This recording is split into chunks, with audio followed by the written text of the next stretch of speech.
Muy buenas tardes, estimados y estimadas participantes. El Colegio de Abogados de Lima, bajo la conducción y dirección de nuestro señor decano, doctor Raúl Canelo Rabanal, y nuestra directora académica y de promoción cultural, doctora Minerva Córdoba Sena, les dan la bienvenida a este nuestro curso de especialización sobre lo que es doctrina y legislación del niño y el adolescente.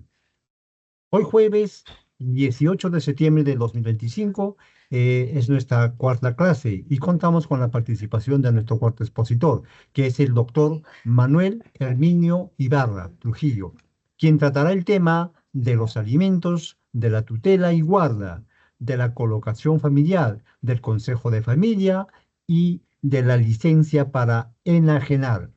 El doctor Manuel Herminio Ibarra Trujillo es doctor en Derecho, cuenta con maestría en Gestión Pública, cuenta con maestría en Derecho Constitucional y Derechos Humanos, es conciliador extrajudicial especializado, árbitro en materia comercial nacional e internacional, es experto en Derecho e Inteligencia Artificial por la Universidad de Barcelona, es especialista en abogacía, inteligencia artificial, neuroderechos y metaversos del Consejo General de la Abogacía Española. Tiene formación en Derecho Digital en la Universidad Católica del Uruguay. Es especialista en Derecho Civil y Procesal Civil. Es expositor nacional en diversos colegios de abogados en el Perú y Cortes Superiores de Justicia. Es docente en pre y posgrado en diversas universidades. Es expositor internacional en universidades de Colombia, Chile y Perú. Doctor Manuel Herminio Ibarra Trujillo, adelante con su clase, por favor. Muy amable, mi estimado Moisés. Agradecido en primer lugar por la invitación para poder participar y poder conversar algunas cosas, complementar, diría yo, ¿no? Algunas cosas que forman parte, algunos temitas que forman parte de la materia respecto al niño adolescente, ¿no? Algunas que están vigentes y otras que ya no, que han sido derogadas, digamos, ¿no? Y que tienen normativa especial incluso, ¿no? Tengo algunos problemitas con la cámara, así que voy a prescindir obviamente de ella, ¿sí? Voy a compartir un saludo, por supuesto, al señor decano y a la doctora Minerva también, quien tengo el gusto de conocer en las aulas universitarias también. A ver, voy a pasar obviamente ya a... Ok, empecemos entonces a conversar, ¿no? Sobre esto que es el Código del Niño y Adolescente, ¿no? Que es una legislación especial que ha traído muchas modificaciones en el transcurso del tiempo también, ¿eh? Ha traído modificaciones, algunas cosas que ya están derogadas, por ejemplo, ¿no? ¿Derogadas por qué? Un ejemplo claro es lo relacionado con el matrimonio de los adolescentes, ¿no? Norma que fue derogada porque ahora está prohibido el matrimonio de menores, ¿no? Ya hablaremos más adelante. El tema también relacionado con el tema de disposición, ¿no? Lo relacionado con derechos, tutela y todo lo demás, que ya lo iremos viendo poco a poco, digamos, ¿no? Es importante hablar, obviamente, del marco normativo que rodea esta especialidad, ¿no? Porque también hay contenido sobre niños, sobre los hijos en el Código Civil, por supuesto que sí, en la Convención, en la propia Constitución, artículo 4 y artículo 5 cuando hablan que es prioridad del Estado, ¿no? O sea, no solamente es una normativa de carácter específica como el Código Civil o el Código Niño Adolescente, sino que también tiene protección constitucional, ¿no? Ya el artículo 4 habla sobre la protección del Estado a madres gestantes, niños, adulto mayor. Artículo 5 que habla de proteger a la familia y que buena relación también con esto, digamos, ¿no? Hay reglas básicas, principios rectores, ¿no? El principio del interés superior del niño que establece que cuando en una actividad de carácter pública, administrativo, en procedimientos, en procesos o en cualquier trámite en la cual esté involucrado un menor de edad, ¿sí? Debe dársele la mayor protección, es decir, debe reforzarse la tutela respecto a ellos, ¿sí? ¿Por qué? Porque por su condición de vulnerabilidad, ¿no? Y por la condición, obviamente, de protección de la indemnidad también, ¿no? Entonces, hablamos de este principio de interés superior del niño, que no es que sea tampoco absoluto, ¿no? Pueden haber algunas excepciones, ¿no? quizás que se pudieran presentar en el transcurso de casos en concreto, de casos particulares, no como una excepción puesta en la norma, sino en casos particulares, digamos, ¿no? No es menos cierto que cada vez que se está involucrado un menor de edad en alguna situación, reitero, pública o privada, pues se entiende que toda decisión, todo acto, pues debe buscar otorgarle una protección en todos sus ámbitos, ¿no? En el ámbito físico, psicológico, en su desarrollo. Por eso hablamos de una protección integral. Y es por eso también que recientemente, cuando se aprobó la norma que de alguna forma reduce la responsabilidad penal, la edad en la responsabilidad penal, pues esto ha colisionado con algunos tratados que el Estado peruano ha suscrito ya hace muchos años, y lo que ha generado pues que algunos jueces en el uso de sus facultades, de su independencia, ¿no? De su autonomía, pues ejerzan control difuso a efectos de evitar la aplicación de esta normativa, ¿no? Entonces, ahí hablamos obviamente del aspecto de la protección integral, ¿no? Por otro lado, el tema de la no discriminación, ¿no? Y este tema de la no discriminación no es un tema menor en realidad, ¿sí? No es un tema menor. ¿Por qué? Porque se entiende obviamente que la no discriminación implica que bajo ninguna circunstancia de carácter subjetivo, ¿sí? Subjetivo, se podría apartar a un menor de la protección integral, ¿no? Y digo subjetiva porque quizás sí podría haber una razón objetiva para poder separar a un menor de determinada situación, ¿no? Pero siendo subjetiva, es decir, que solamente sea lo que alguien cree, ¿no? No es suficiente. Voy a un ejemplo para dejarme entender mejor. En el asunto de los menores, por ejemplo, con condición, ¿no? Que se encuentran bajo la figura de espectro autista, síndrome de Down, etcétera, ¿sí? Que por alguna forma, pues se encuentra vulnerable respecto a su condición de desarrollo, ¿no? Porque ahora hablamos de condiciones, ¿no? Entonces, se ha visto y hay casos en los cuales, por razón de esta condición, ¿no?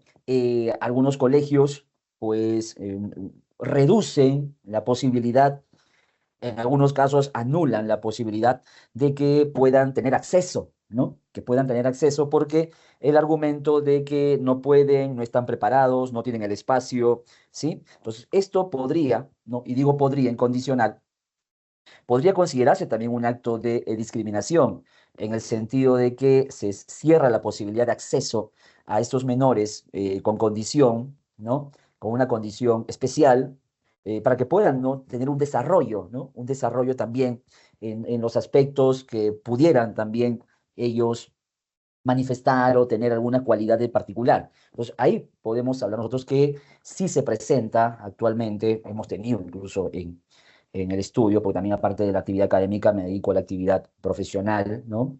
Casos obviamente en los cuales hemos tenido que incluso denunciar a colegios muy importantes en Lima, ¿no? Y en las cuales bajo el argumento de que no tenían la capacitación, no tenían el espacio, ¿no? Limitaban o en algunos casos prohibían el acceso, ¿no? A las personas, a estos niños con condición, ¿no? Trastorno espectro autista, síndrome de Down, etcétera, ¿no? Y en otros casos que se le exigía, ¿no? Se le exigía, por ejemplo, que tengan una maestra sombra, un maestro sombra, digamos, ¿no? En otras palabras, el colegio prácticamente lo único que pondría solamente sería su espacio y que esté ahí el menor, pero porque tendría que estar siempre con una maestra sombra. Esto, de pronto, de alguna forma, pues también podría, podría ser un acto de discriminación en el sentido de que no todas las personas, las familias están en condición de pagar pues a una maestra o un maestro sombra, digamos, ¿no? Que puedan apoyar o ayudar a este menor, a pesar de que la norma lo señala, no hay normativa especial respecto a eso. No creo que ahí es un espacio donde todavía se tiene mucho por trabajar, todavía hay un espacio en el cual no se le está dando totalmente la importancia en la mayoría de casos que hemos visto, pues, sobre todo en colegios privados, privados muy importantes, ¿sí? Religiosos, increíblemente, pues hemos encontrado obviamente esos problemas. Otro principio relacionado con el tema de la participación, es decir, que puedan, ¿no? Que sean que intervengan, ¿no? en su desarrollo, que formen parte también de su desarrollo, involucrándolos dentro de alguna forma de sus diversas manifestaciones, ¿sí? Sus diversas manifestaciones, ¿no? Y que las diversas manifestaciones que tengan, ¿no? A través de diversos motivos, el arte, la palabra, etcétera, pueda también involucrarse socialmente, pues, a los menores y que puedan aprender, ¿no? Y eso trae como resultado también este otro principio rector respecto a la supervivencia y desarrollo, ¿no? Que otros llamaríamos libre desarrollo de la personalidad también, ¿no? Que es un proceso y que es quizás la parte de los niños en particular, la parte más vulnerable, diría yo, porque están en proceso de formación, casualmente. Esto es por eso que el Estado pues tiene que brindar los elementos que son importantes, ¿no? Importantes de fortalecer a fin de asegurar esto, digamos, ¿no? Ahora, si vamos a un aspecto específico, ¿no? Si tuviéramos que ir a un aspecto específico, pues hablaríamos, ¿no? De el derecho a los alimentos, digamos, ¿no? Que es el más discutido, diría yo, y el más dramático como proceso, ¿sí? Es un proceso muy lamentable, muy dramático, porque es un proceso que demora mucho, ¿no? No debería, ¿sí? Pero en la práctica, pues en algunos casos demora mucho. En otros casos, pues puede ser CRL, son muy pocos, pero en la mayoría de casos, pues demoran, ya sea por la excesiva carga procesal que puedan tener los juzgados, por la falta, obviamente, de una adecuada asesoría también a las personas que recurren a reclamar el derecho alimentario a favor de estos menores, pero eso hace, ¿no? Al final acaban con pensiones de vengadas, acaban en redam, que ya también iremos viendo poco a poco. Entonces, esto de los alimentos obviamente se convierte en algo sin duda trascendente, ¿no? Y casualmente porque es trascendente, pues debería, ¿no? Debería quizás dársele mayor, ¿no? Mayor atención, digamos, ¿no? Pero no lo es, ¿no? De hecho, no solamente, ¿sí? No solamente hablamos de los elementos básicos, digamos, ¿no? Sino solamente los elementos básicos, como es la alimentación, la habitación, el vestido, la asistencia médica, ¿no? No, sino también hay otros que son complementarios y que son importantes, ¿sí? Los básicos, pues, mantienen, ¿no? Mantienen, obviamente, la subsistencia de la persona, ¿sí? Pero hay otros también que son de carácter formativo, ¿no? Estos lo preparan para la vida, estos lo preparan para más adelante, le dan la posibilidad de que puedan desarrollarse, ¿sí? Puedan desarrollarse. La educación, la instrucción, la capacitación, la recreación, digamos, ¿no? Que es muy importante, ¿sí? Por supuesto que es muy importante, digamos, ¿no? Porque ese aspecto formativo va a permitir que el menor en su momento, pues, pueda ir, y que luego será adolescente, pueda ir generando las herramientas que le podrán, obviamente, ayudar más adelante y en el tiempo a seguir desarrollando algunas capacidades y de pronto dedicarse a algún aspecto profesional o técnico, ¿no? Pero que obviamente tiene que ser materia de, supone que algo voluntario, ¿no? Pero al final tiene que acabar en un proceso. Y eso es a veces lo lamentable, pero es la realidad, digamos, ¿no? No solamente hablamos desde que ya nació, digamos, ¿no? También hablamos de la protección prenatal, digamos, ¿no? De los llamados gastos del embarazo, digamos, ¿no? También la normativa, el libro de Derecho de Personas hace referencia a esa posibilidad. El tema es que cuando se demanda alimentos, por lo general se demanda desde una etapa determinada, no gastos de embarazo, ¿no? Y no gastos de embarazo porque quizás no se hizo el reconocimiento del embarazo, no se solicitó la posibilidad de que este también pueda ser objeto de reconocimiento. Y es por eso que al final en la vía judicial por lo general se cobra solamente o se solicita, ¿no? Desde el momento que se presenta la demanda hacia adelante, digamos, ¿no? Algo que también es importante es el tema de los obligados, ¿sí? Los obligados, ¿no? Hay una obligación, sin duda, obviamente, principal, ¿sí? Hay una obligación principal, los padres, ¿no? De manera directa, ¿no? De manera directa. ¿Qué duda cabe de ello? Pero también existe la posibilidad, ¿no? Frente, ante la ausencia, ¿no? Frente a la ausencia, por diversos motivos o incumplimiento, pues hay algunos, ¿no? Algunos familiares que de manera subsidiaria, ¿no?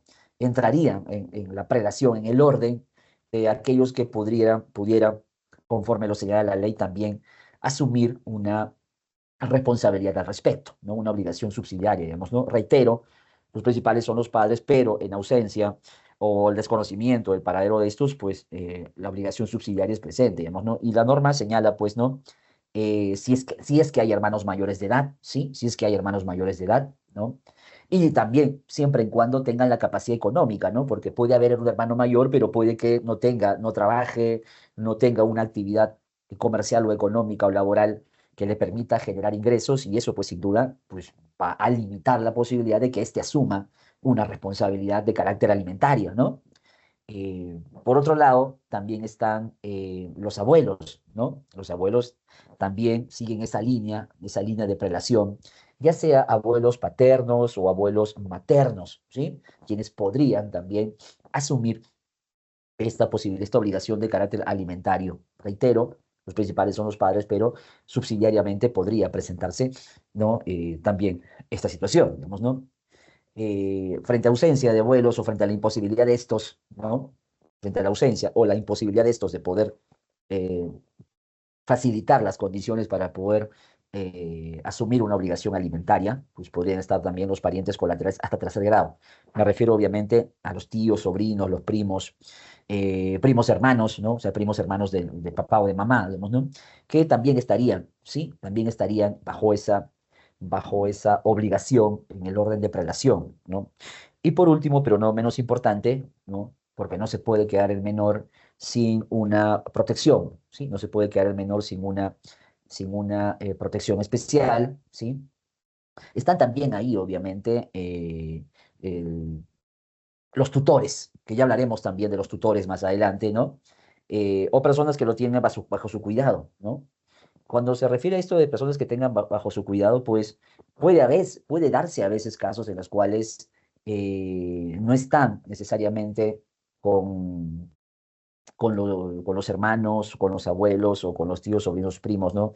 De pronto hay un tutor, de pronto hay un responsable en algún lugar que el Estado, de pronto algún centro de atención primaria, ¿no? Quizás estaría a cargo, podría estar a cargo por parte del Estado. Entonces, cabría esa posibilidad, ¿no? Porque el Estado también tiene un rol respecto a eso, digamos, ¿no? Tiene un respecto a eso, ¿no? Ahora, y esto forma parte de algunas modificaciones que se han producido, ¿no? Forman parte de algunas modificaciones. ¿Modificaciones en qué sentido? Modificaciones en el sentido de que el código antes hablaba de la colocación familiar, ¿sí? La colocación familiar no es otra cosa que, oye, si no están los padres, ¿dónde ponemos a los muchachos? ¿Dónde ponemos a los hijos? Digamos, ¿no? Pero no es menos cierto que en el código del niño adolescente se derogó esta parte que habla sobre la colocación familiar. ¿Por qué? Porque se implementó una ley, ¿no? Se implementó una normativa por parte del Estado en la cual lo que se busca, ¿no? Lo que se ha buscado es casualmente darle por parte del Estado una protección especial a aquellos que se encuentran en situación de riesgo de abandono. O sea, ese capítulo, esos 2 o 3 artículos del Código del Niño y Adolescente, pues fueron derogados y fue cambiado por una ley especial, el Decreto Legislativo 1279, si mal no recuerdo, ¿no? En la cual establece, pues, algunas reglas especiales que ya veremos más adelante, digamos, ¿no? Ahora, ¿qué duda cabe que el tema de alimentos, pues, tiene varias situaciones particulares, digamos, ¿no? Varias situaciones particulares, digamos, ¿no? Por ejemplo, hasta qué momento dura, ¿no? Los alimentos y el tema, cómo se divide, si hay más, ¿no? Si hay más beneficiarios, ¿sí? Hasta qué momento dura, digamos, ¿no? ¿No? Esta obligación alimentaria, digamos, ¿no? Situaciones especiales, ¿no? Independientemente de la edad, ¿sí? Independientemente de la edad, ¿no? Porque respecto a la edad, se entiende, pues, que con los 18 culmina, ¿no?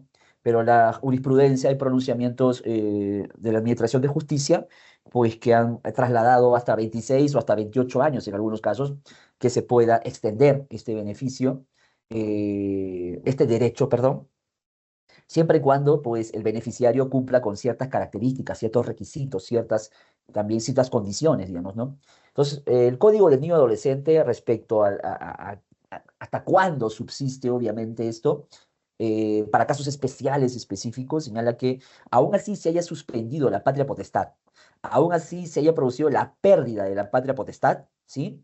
Esta obligación alimentaria continúa, ¿sí?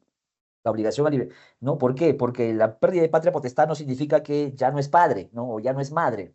Significa obviamente que su capacidad de poder tomar decisiones respecto al menor, pues o se suspendió por algún motivo justificado, sustentado por ley, o se perdió también por un sentido justificado, motivado por la ley establecido pues en un proceso judicial, ¿no? No es porque a alguien se le ocurrió pierde la patria potestad y ya, no, sino que fue establecido por vía judicial, digamos, ¿no? Y porque el tema alimentario tiene obviamente una situación autónoma, un contenido autónomo en el sentido de que independientemente de que se pierdan otras posibilidades, ¿no? Un régimen de visita, una tenencia, que haya suspensión de patria potestad o pérdida de patria potestad, independientemente que pueda pasar cualquiera de esas cosas, la obligación alimentaria pues tiene una categoría autónoma, independiente y se va a permanecer, digamos, ¿no? Por una razón, por una razón básica y simple porque va a prevalecer lo que nosotros conocemos como el principio de interés superior del niño, lo que mencionaba al principio, ¿no? El Estado o los privados en cualquiera de sus actos en los cuales interviene un menor, tienen que procurar rodearle o reforzar la protección frente a ese menor, digamos, ¿no? Frente a ese menor. Algo parecido sucede con el tema del prorrateo, digamos, ¿no? El prorrateo, digamos, ¿no? Porque el prorrateo, ¿qué implica, no?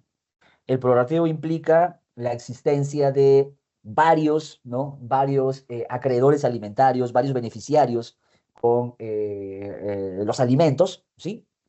Y que implica, pues, que todos ellos, en condición de igualdad, porque la ley no señala diferencias respecto a los hijos, ¿sí? La ley no señala la diferencia, los coloca en una situación de igualdad. Ya lo mismo se vio en el caso Pérez-Scholz, ¿no? En el cual el Tribunal Constitucional incluso equiparó, ¿no? A los hijos en igualdad de condiciones, en equidad, ¿no? Entonces este prorrateo lo que implica es que si hay obviamente acreedores alimentarios diversos, pues tendría que, ¿no? Tendría que establecerse de manera equitativa, distribuirse de manera equitativa, previo proceso judicial, la distribución pues de los porcentajes o los montos que les corresponderían, ¿no? Corresponderían, ¿no? Entonces ahí tiene obviamente un poquito eso, digamos, ¿no? Respecto a la competencia, sí, respecto a la competencia, pues queda claro pues que el tema de alimentos, en primer lugar, hablamos de un juez de paz letrado, digamos, ¿no? Como el primer, ¿no? Como el primer llamado a conocer los procesos de alimentos, ¿sí? Como el primer llamado a conocer los procesos de alimentos.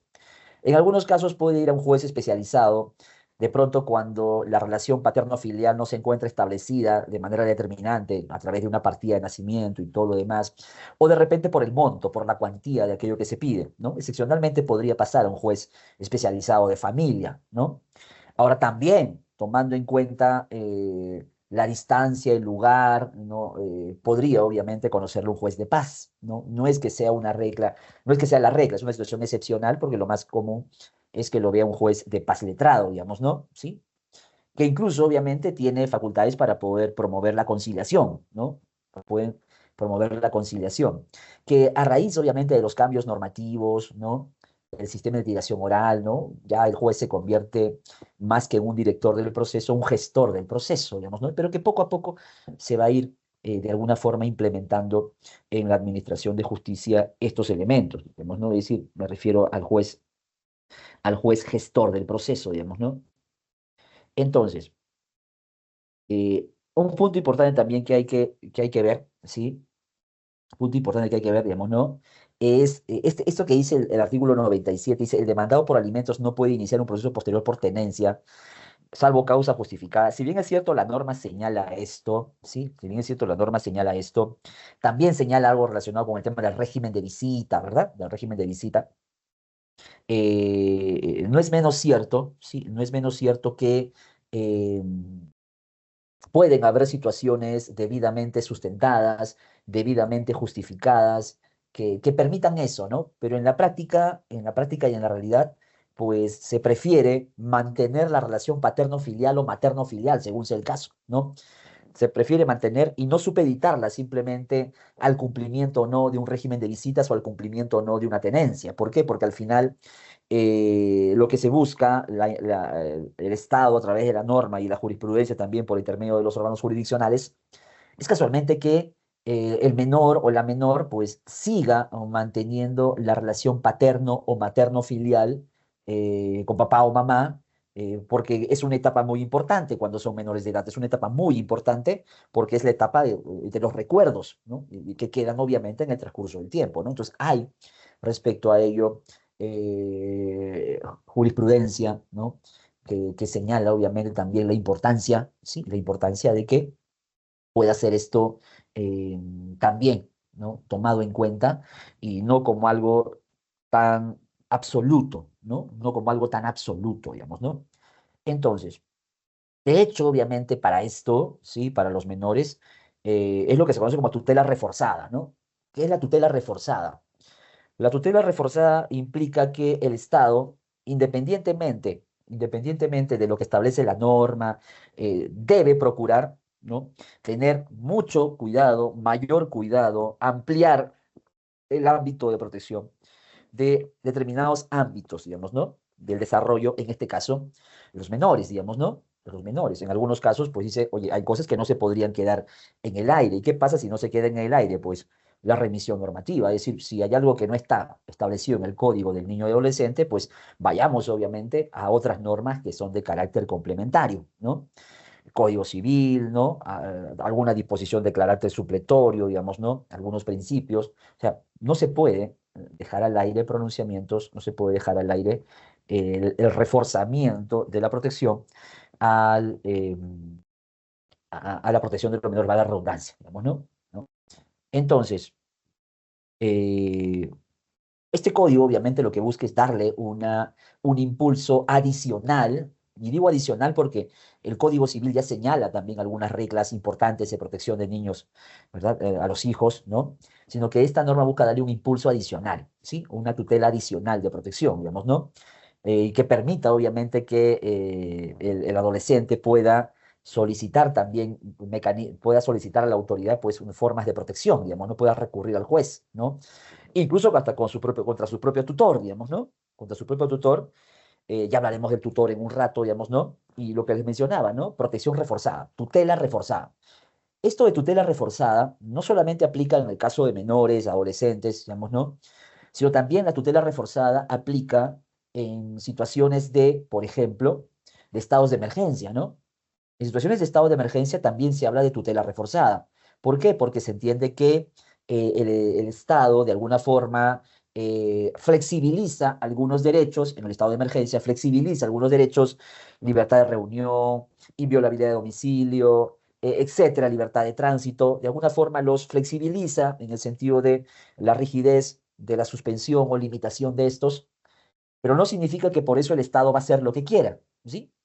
Sino que todo lo contrario, casualmente como se flexibiliza los derechos y se pone en una situación de vulnerabilidad adicional a la población, ¿no? En general, es que el Estado debe tener mayor cuidado, ¿no? Y por eso se llama tutela reforzada, debe tener mayor cuidado al momento de tomar decisiones, al momento de realizar acciones que de alguna forma afecten, ¿no? Afecten a la población, ¿no?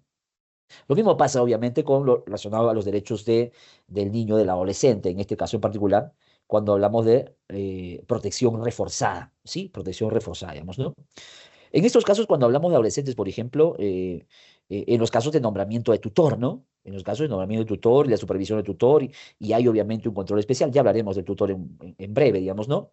Entonces, eh, lo que les mencionaba hace un rato, ¿no? O sea, el código civil señala, digamos, ¿no? Pero el código del niño adolescente viene prácticamente a darle un refuerzo a esa protección, ¿sí? Un refuerzo a esa protección, ¿no?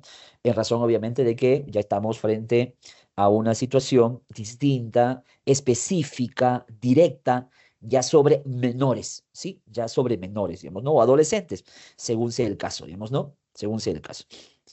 Hay otra figura, ¿no? Aparte de parte del tema de alimentos, ¿sí? Hay otra figura, aparte del tema de alimentos, ¿sí?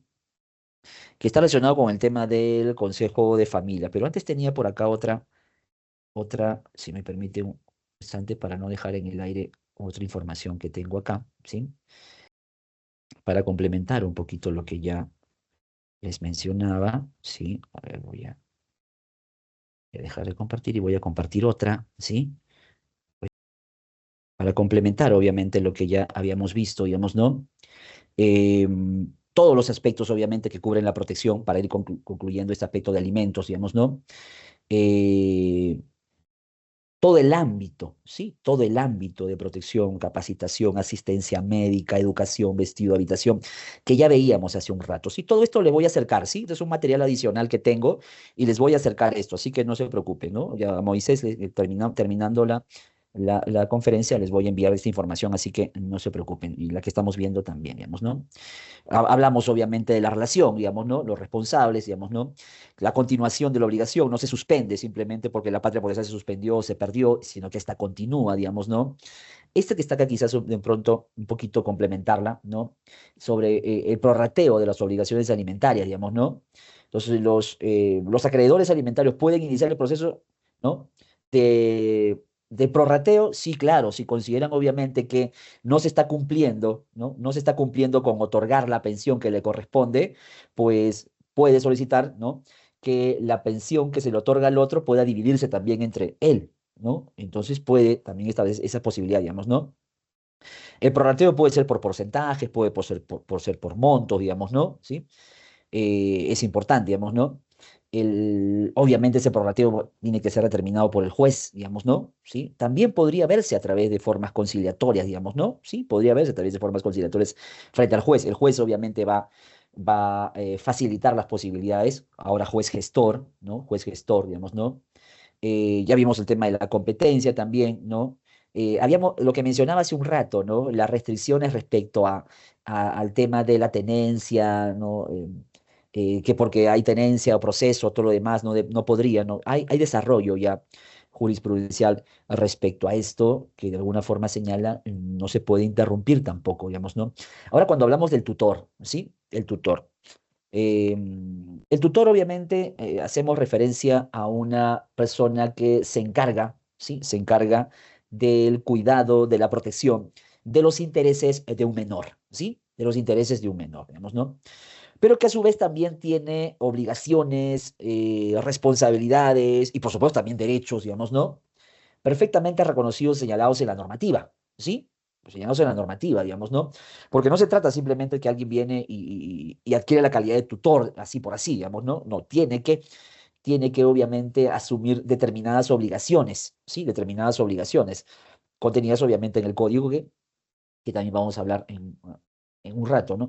Deberes como, por ejemplo, rendir cuentas de sus actos, ¿no? Y más aún, si este tutor, por ejemplo, más aún, si este tutor, pues tiene que administrar bienes, por ejemplo, ¿no? Si tiene que administrar bienes, porque podría darse el caso, ¿no?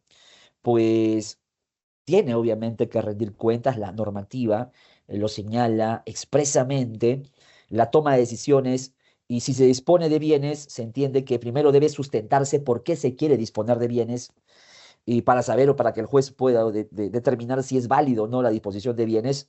Por ejemplo, y esto me recuerda a un caso, obviamente, bueno, uno de los casos, obviamente, que llegan al estudio, llegaba una señora señalando obviamente que quería vender la casa, ¿no?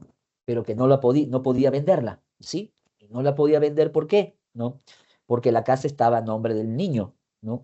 Con su esposo, antes de divorciarse, decidieron poner la casa al nombre de su hijo que tenía 2 años, ¿sí? Entonces, al poner a nombre de su hijo que tenía 2 años, el niño de 2 años, pues empezó a figurar obviamente al registro como el titular del bien, ¿no? Porque los padres decidieron ponerlo a nombre del menor. El tema es que ahora cuando quería vender la casa, ¿sí? Para obviamente generar ingresos y poder distribuirse y todo lo demás, porque habían acordado eso, pues ya no se podía, ¿por qué? Porque estaba a nombre del menor. Y la forma de poder pedir eso, de poder solicitar disponer de esos bienes, era a través solamente de un proceso judicial. Y si tenía que ser un proceso judicial relacionado con el tema de la administración de bienes del menor, a efectos de que puedan primero sustentar ante el juez de por qué, ¿no? ¿Por qué van a vender una propiedad o por qué la van a arrendar o por qué la van a eh, poner en otra figura jurídica, digamos, ¿no? Como dato, anticresis, etcétera, tantas que hay obviamente para poder disponer de la propiedad, pues no podían, ¿no? Tenían que hacer un proceso judicial de disposiciones de bienes de menor de edad y luego justificar ante el juez de qué iban a hacer con ese dinero y luego rendir a cuentas al juez el destino de ese dinero y tenían que informar, obviamente, periódicamente, ¿no? Entonces, este mecanismo obviamente va en sentido también de esta figura del tutor, ¿no? En el sentido de que el tutor no es que por ser tutor puede tomar decisiones cualquiera, ¿no? No, tiene que tomar decisiones y debe rendir cuentas respecto a todo aquello que le corresponde, ¿sí? Le corresponde como autoridad, digamos, ¿no? E incluso permite obviamente que el adolescente en su momento pueda también cuestionar, ¿no? Los actos del tutor, digamos, ¿no? Pueda cuestionarlos, ¿no? Es decir, señalar obviamente que estos no están cumpliendo, ¿no? Y recurro a esto, voy a trasladarme obviamente a otra diapositiva también para por complementar, ¿sí? Menciono lo siguiente, digamos, ¿no? Vamos a ver acá. Comparto acá también. Todo esto se los voy a pasar, mis doctores, no se preocupen respecto a eso, ¿sí? Acá. Cuando hablamos del tutor propiamente, ¿no? Porque ya estamos entrando a hablar del tutor, digamos, ¿no? ¿Sí? Cuando hablamos del tutor, digamos, ¿no? Del tema de la tutela, digamos, ¿no? Que es una institución para proteger, obviamente, a menores, ¿sí? ¿Qué es lo que busca esta tutela, digamos, ¿no? Por qué existe la tutela propiamente, ¿no? ¿Por qué nos involucramos, obviamente, en esta figura? ¿Por qué estamos hablando del tutor, digamos, ¿no? Porque estamos hablando obviamente de todos los mecanismos que se usan para proteger al menor, ¿no? En un lado hablamos de alimentos, ¿no? Con los principios, con las reglas, el prorrateo y todo lo demás. Por otro lado estamos hablando de la tutoría, digamos, ¿no? Es decir, la figura de la tutela, digamos, ¿no? Entonces, ¿qué dice la normativa? ¿Qué es lo que busca la tutela, digamos, ¿no? Pues la finalidad estricta, obviamente, ¿no? Es obviamente, en los casos, obviamente, ¿eh? En los casos, digamos, ¿no? Que el menor no esté bajo la patria potestad, ¿sí? Bajo la patria potestad de sus padres, obviamente, pues se nombrará un tutor. Y su objetivo, obviamente, es no solamente cuidar a la persona, cuidar al menor, sino también es cuidar los bienes que pudiera tener el menor, digamos, ¿no? Es decir, fallecen los padres del menor, se tiene que nombrar, obviamente, un tutor, ya sea por intermedio de la familia, sea por intermedio, obviamente, del Estado, a efectos, obviamente, de que, ¿qué va a pasar con los bienes? Siendo menor, no puede disponer de ellos, digamos, ¿no? Entonces, la finalidad, casualmente, la tutela es nombrar un tutor, nombrarle un tutor, ¿no? Para que cuide su persona y sus bienes. La razón de ser, ¿sí? Es la razón de ser, digamos, ¿no? Y obviamente es una protección integral, digamos, ¿no? Porque no solamente va a proteger el cuidado personal de este menor y su desarrollo como tal, ¿no? No solamente va a estar en la categoría de su representante legal frente a actos, frente a terceros, ¿no? Relacionados con su educación, con su formación, con su cuidado, su salud, etcétera, ¿no? Sino que también va a ser un administrador de su patrimonio, ¿sí? Una administración es su patrimonio, digamos, ¿no? Que quizás obviamente es, diría yo, uno de los puntos más fuertes e importantes cuando trabajamos nosotros con el tema de tutela, ¿no? Punto importante, digamos, ¿no? El tema de la administración del patrimonio, digamos, ¿no? Y ella lo que caracteriza a esta tutela, digamos, ¿no? ¿Sí? Es que es complemento, ¿no? Es complementaria, es subsidiaria frente a la ausencia, obviamente, de los padres que ejercen la patria potestad, pues esta tutela, ¿no? Que de manera subsidiaria se mete ahí, obviamente, para poder cumplir un rol legal que al final se materializa en una persona que se va a encargar, obviamente, de cuidar y que tendría obviamente un carácter pues obligatorio frente a la ausencia de los padres, ¿no? Porque no se puede dejar al menor simplemente al abandono o a lo que podría pasar, digamos, ¿no?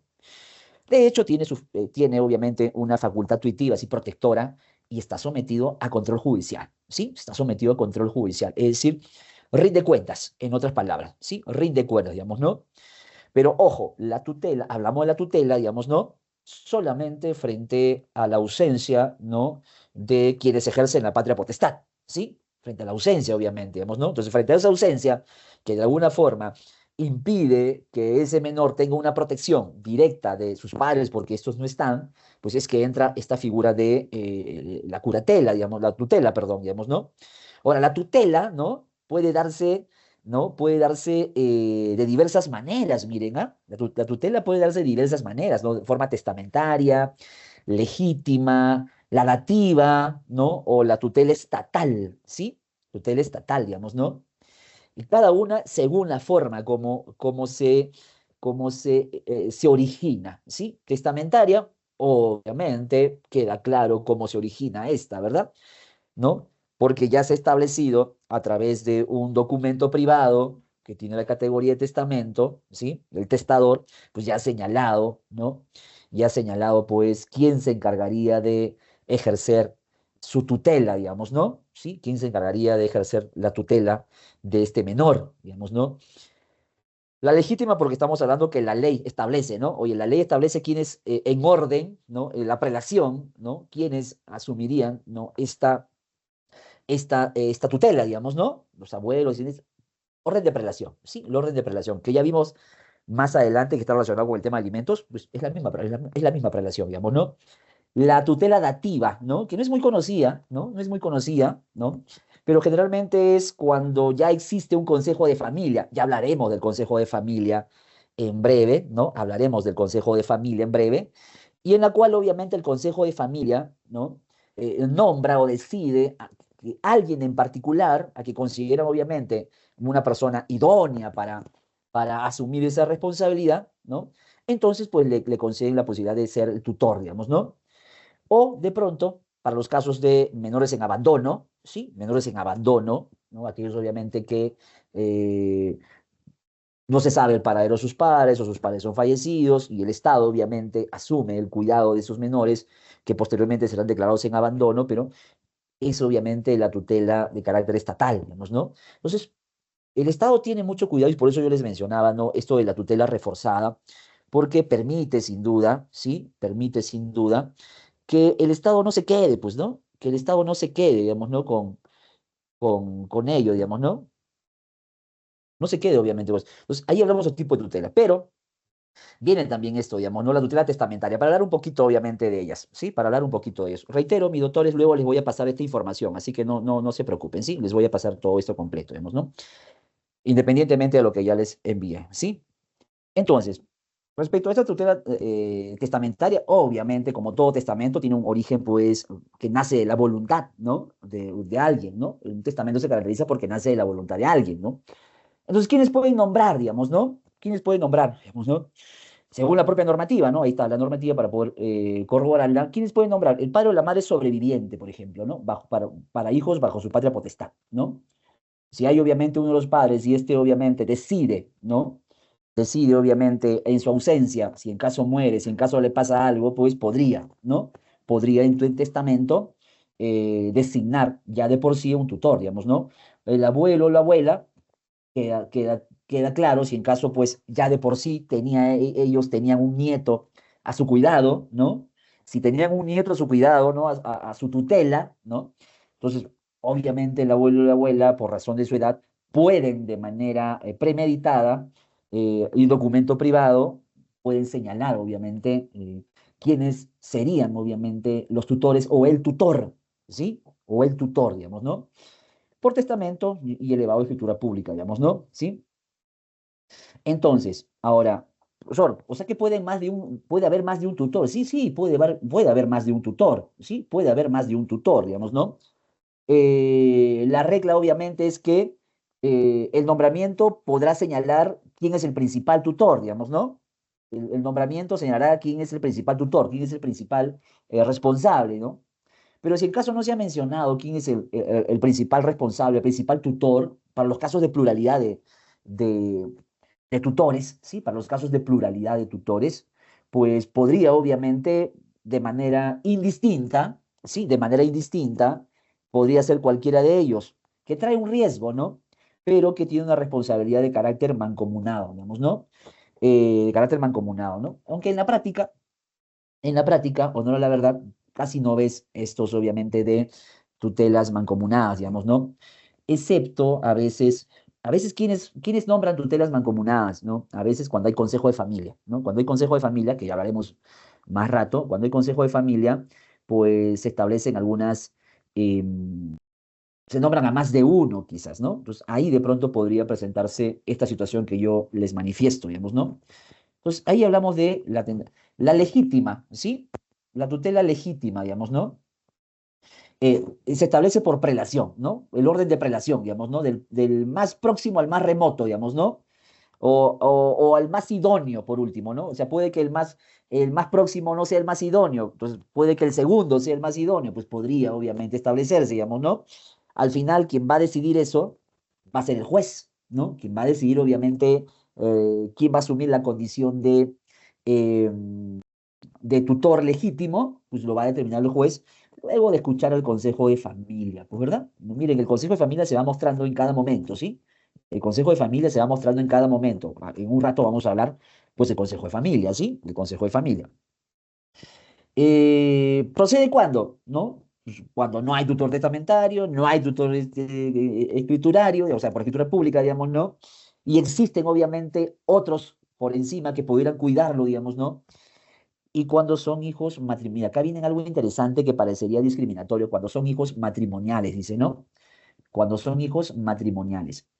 Eh, ¿Cuál es el sentido de esto, no? ¿Es un acto discriminatorio? No necesariamente discriminatorio, digamos, ¿no? Sino que puede darse el caso, pues, ¿no? Que siendo un hijo extramatrimonial, ¿no? Igual hijo, ¿no? Pero que ha nacido fuera del matrimonio, cuando la persona obviamente tiene ya una relación matrimonial establecida, preestablecida, pues ahí va a ser más difícil, ¿no? Porque ¿cómo formamos consejo de familia? No tendremos que formar un consejo de familia con la familia del padre y con la familia de la pareja extramatrimonial, ¿no? Entonces ahí obviamente ahí sí no sería muy complicado eso, ¿no? Entonces la normativa no ha considerado conveniente involucrar obviamente a personas que no tienen una relación directa de pronto y que pudieran formar un consejo de familia. Y es por eso que generalmente esta tutela de carácter legítima, pues específicamente son para hijos extramatrimoniales, ¿no? No procede para hijos matrimoniales, perdón, no procede para hijos extramatrimoniales, digamos, ¿no? Pero, como toda regla tiene su excepción, ¿sí? Como toda regla tiene su excepción, ¿no? ¿No? La regla es solo hijos matrimoniales. Pero como toda regla tiene su excepción, entonces, obviamente, dice, excepcionalmente, puede haber un caso por ahí, digamos, ¿no? Excepcional, ¿no? Puede haber un caso excepcional, en las cuales, obviamente, sí exista consenso por parte de todos, ¿sí? Y el juez al evaluarlo de pronto puede decir ese consenso respetarlos, ¿sí? Ese consenso respetarlos. ¿Podría? Sí. No es común, es más, no hablamos mucho incluso de la figura del consejo de familia, por lo general, ¿sí? No se habla mucho de la figura del consejo de familia, generalmente se habla, y es más, incluso hasta de tutela, tampoco es que hablemos mucho, digamos, ¿no? Sí, tampoco es que hablemos mucho, pero tiene sus reglas, ¿sí?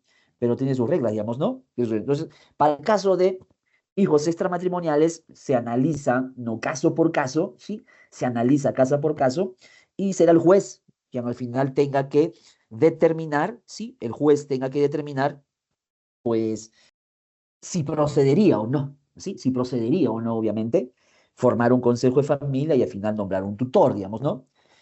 La tutela dativa, digamos, ¿no? Ese es cuando interviene ya el Consejo de Familia, ¿sí? Cuando interviene el Consejo de Familia, digamos, ¿no? ¿Sí? Cuando interviene el Consejo de Familia, digamos, ¿no? Eh, ¿Cuándo procede, digamos, ¿no? No hay tutor testamentario, no hay tutor por escritura pública, no hay un tutor legítimo, ¿sí? ¿No? No hay un tutor legítimo, digamos, directo, ¿sí? Y obviamente tiene que ser nombrado por Consejo de Familia, ¿sí? Tiene que ser nombrado por Consejo de Familia, digamos, ¿no? Y este tutor dativo no debe vivir, obviamente, con el menor, ¿sí? ¿No? Debe vivir con el menor. No es solamente que, oye, vienes cuando, como si fuera un trabajo, ¿no? O sea, como si fuera un trabajo por horarios. No, no, tiene que vivir con el menor porque casualmente el tutor va a encargarse, obviamente, de el cuidado integral de este menor, digamos, ¿no? ¿No? Ahora, profesor, pero ¿y el consejo cómo aparece, digamos, ¿no? O sea, ¿cómo aparece el consejo? Bueno, el consejo, obviamente, cuando existe, obviamente, un menor en situación de abandono, un menor en situación de riesgo, es el juez quien podría solicitar, obviamente, que el consejo de familia, pues, se reúna a efectos de que pueda tomar decisiones, digamos, ¿no? También lo podría pedir el Ministerio Público. Miren, cualquier persona, incluso, digamos, ¿no? ¿Por qué? Porque se está hablando, obviamente, de menores. Por eso de cualquier persona es medio raro. ¿Cómo que cualquier persona? O sea, cuando se refiere a cualquier persona, tampoco es que signifique que sea un extraño, ¿no? O sea, cuando dice cualquier persona, tampoco significa que sea un extraño total, digamos, ¿no? ¿Sí? Puede darse el caso a veces, ¿no? Que hay amigos o amistades de la familia de muchos años, ¿sí? Y que esas amistades de muchos años, ¿no? Tienen un vínculo ya de afinidad, ¿no? Que podrían solicitar, obviamente, que se nombre judicialmente un tutor. Podría, digamos, ¿no? O sea, nada le impide, ¿no? Es más, si uno ve los procesos constitucionales o procesos civiles, existe la figura del procurador oficioso, ¿no? El procurador oficioso, ¿quién es? El procurador oficioso es quien, no teniendo nada que ver en el proceso, no conociendo a ninguna de las partes, podría intervenir en el proceso a favor de uno de ellos, ¿no? Iniciando el proceso. Eso es en el proceso consti, procurador oficioso. Y también, obviamente, existe la figura en el proceso civil. Claro, con una condición, que luego el beneficiario tiene que ratificar lo que hizo el procurador oficioso, ¿sí? Tiene que ratificar lo que hizo el procurador oficioso, digamos, ¿no? Entonces, ¿no? El Ministerio Público, por supuesto, digamos, ¿no? Representa al Estado, digamos, ¿no? Representa al Estado, ¿no? Y claro, no se trata, obviamente, de que este tipo de tutela, ¿no? Se da y yo lo abandonamos en el tiempo, ¿no? No, necesita, obviamente, necesita pues también un tiempo en el cual tenga que pronunciarse, un momento en el cual tenga que de alguna forma comunicar, ¿sí? Comunicar obviamente que existe, ¿no? Que existe una tutoría, ¿sí? Que existe una tutoría, digamos, ¿no? Acá lo que en algún momento obviamente le decía, ¿no? Impedimentos y excusas, digamos, ¿no? ¿Quiénes pueden, obviamente, ¿no? ¿Quiénes pueden ser o no ser, obviamente, tutores o no tutores, digamos, ¿no? Entonces vamos a ver, obviamente, dónde nos quedamos, ¿sí? ¿Cómo nos quedamos?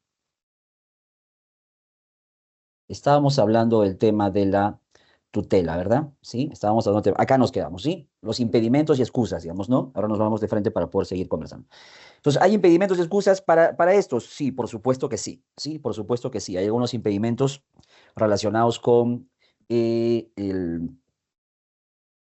la edad, por ejemplo, ¿no? Relacionados con el tema de la edad, digamos, ¿no? Por ejemplo, aquellos que tienen una relación de deudor-acreedor, por ejemplo, ¿no? ¿No?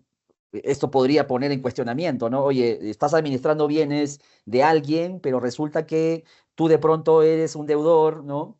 De alguien, digamos, ¿no? O de pronto hay una relación de deudor-acreedor con la persona que vas a ser tutor, digamos, de repente, digamos, ¿no? Una relación, puede haber. O tenga algún tipo de interés, ¿no? De carácter económico. Mira, si se dan cuenta, la mayoría gira en torno a un tema económico, ¿no?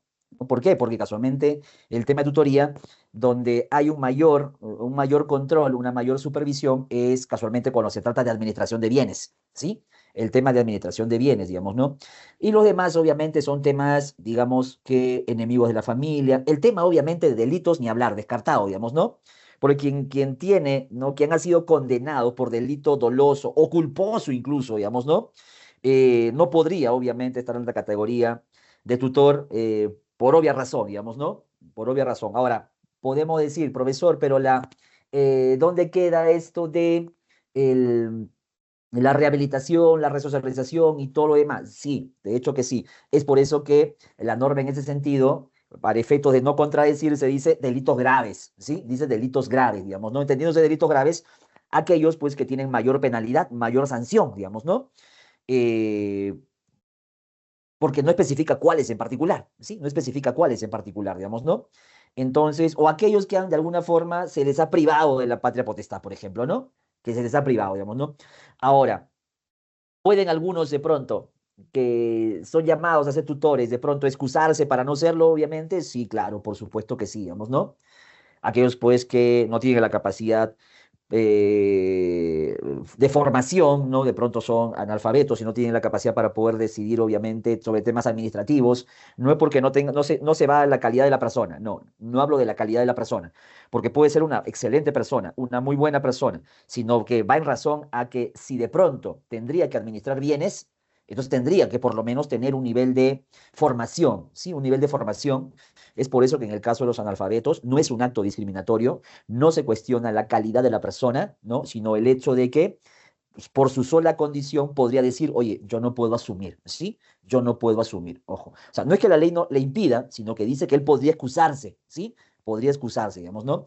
Por razón de pronto de la responsabilidad que tendría, ¿sí? De la responsabilidad que tendría, digamos, ¿no? Mayores de 60 años, por el riesgo al tema de salud, ¿no? Y porque si va a ser tutor de un menor, pues es evidente, ¿no?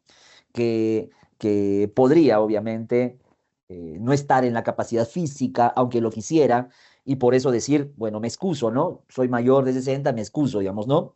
Y etcétera, obviamente, algunos que están ahí, digamos, ¿no? Algunos que están ahí, digamos, ¿no? Entonces, digamos, ¿no? Entonces, profesor, para excusarme hay un plazo, sí, la norma señala 15 días, ¿pues, ¿verdad? 15 días que tomo conocimiento de que he sido nombrado tutor, puedo yo, sí, puedo yo, digamos, ¿no? Ahora, respecto a esto, ¿no? Miren, acá hay algo importante porque hay formalidades relacionadas con el ejercicio de la condición de tutor, digamos, ¿no? Sí, el ejercicio de la condición de tutor, que están relacionados con el ámbito, que están relacionados con el ámbito patrimonial, si se dan cuenta, ¿no? Están relacionados con el tema del ámbito patrimonial, ¿no? En el sentido de que, hey, antes de, ¿sí? Antes de o al inicio de, debe realizarse un inventario judicial de los bienes de ese menor, ¿sí? De los bienes de ese menor, ¿no? ¿Por qué? Porque tiene que establecerse, pues, cuál es la relación del patrimonio en general, ¿no? El patrimonio, bienes muebles, inmuebles, incluso, obviamente, las cargas y deudas, ¿no? Que pudieran haber, ¿no? Porque también, obviamente, eso podría, obviamente, afectar al patrimonio, ¿no? Las cargas, las deudas, ¿no? También, o sea, ese inventario lo que busca es establecer en qué situación se está recibiendo la calidad de tutor, ¿no? ¿En qué situación, digamos, no? Algo que también obviamente a veces se pide, ¿sí? A veces, ¿sí? A veces, digamos, ¿no? De pronto una garantía, digamos, ¿no? Y digo a veces porque no siempre, obviamente, quizás podría pasar, digamos, ¿no? ¿No? Que no siempre podría pasar, ¿no? A veces cuando el patrimonio de pronto es muy grande, a veces podría solicitarse una garantía, ¿no? A efectos de asegurar o evitar un posible perjuicio a largo plazo, ¿sí? Evitar un perjuicio a largo plazo, digamos, ¿no? Entonces, y que esta garantía pudiera servir de pronto como una forma de resarcimiento, como una forma de retribución por el perjuicio que pudiera causarse, independientemente de las responsabilidades civiles, penales o administrativas que pudiera asumir el tutor en caso de que incurra en mala gestión, ¿no? Que también podría, digamos, ¿no? Podría darse, ¿no? Entonces, hay un inventario, ¿no? Eh, Cuando se refieren al tema del discernimiento, ¿sí? Cuando se refieren al tema del discernimiento, están haciendo referencia al tema de la posibilidad de manifestación también de voluntad del menor, por ejemplo, digamos, ¿no? Del menor. A efectos, obviamente, de que no exista una contradicción respecto a lo que hace, ¿no? El tutor, respecto a lo que podría decir o hacer también el menor, digamos, ¿no? ¿Cuáles son esos deberes y facultades del tutor? ¿Sí? Las obvias, ¿sí? Alimentar y educar, proteger y defender, de alguna forma se rige bajo las reglas de la patria potestad, es decir, puede decidir sobre temas de salud, sobre temas de educación y todo lo demás. De hecho, obviamente, el Consejo de Familia se encarga de vigilar, ¿no? Vigilar el comportamiento, vigilar lo que está haciendo el tutor, ¿no? eh, podría, digamos, ¿no? Podría incluso, si en caso no tiene bienes, ¿sí? Podría obviamente incluso tener la posibilidad de hacer una demanda de pensión alimenticia, digamos, ¿no? ¿Sí? Una demanda de pensión alimenticia, digamos, ¿no? Cabe esa posibilidad, ¿sí? ¿Lo representa? Claro, por algo no es el tutor, ¿sí? Lo representa, digamos, ¿no? ¿No? Salvo aquellos casos en los cuales el menor podría manifestar su voluntad, ¿sí? Podría manifestar su voluntad y que esta, según ley, podría tomarse en cuenta. Pues hay situaciones en las cuales el juez o la autoridad le pregunta, ¿no? Le pregunta, indaga, ¿no? Sobre el menor y el menor podría, obviamente, señalar, digamos, ¿no? ¿Sí? Entonces lo representa en ese sentido, digamos, ¿no?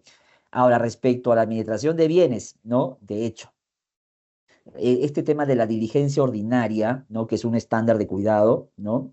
Significa obviamente que al momento de administrar sus bienes, pues debe tomar en cuenta todas las posibles situaciones que pudieran presentarse, preveyendo aquellos riesgos que pudieran suscitarse, ¿no? En el transcurso del, de su función, digamos, ¿no? Es decir, esa diligencia ordinaria implica que debe estar alerta frente a cada situación que implica su función, ¿sí? Que implica su función, digamos, ¿no? Voy a avanzar un poquito más para llegar al Consejo de Familia y no me alcance tiempo, digamos, ¿no?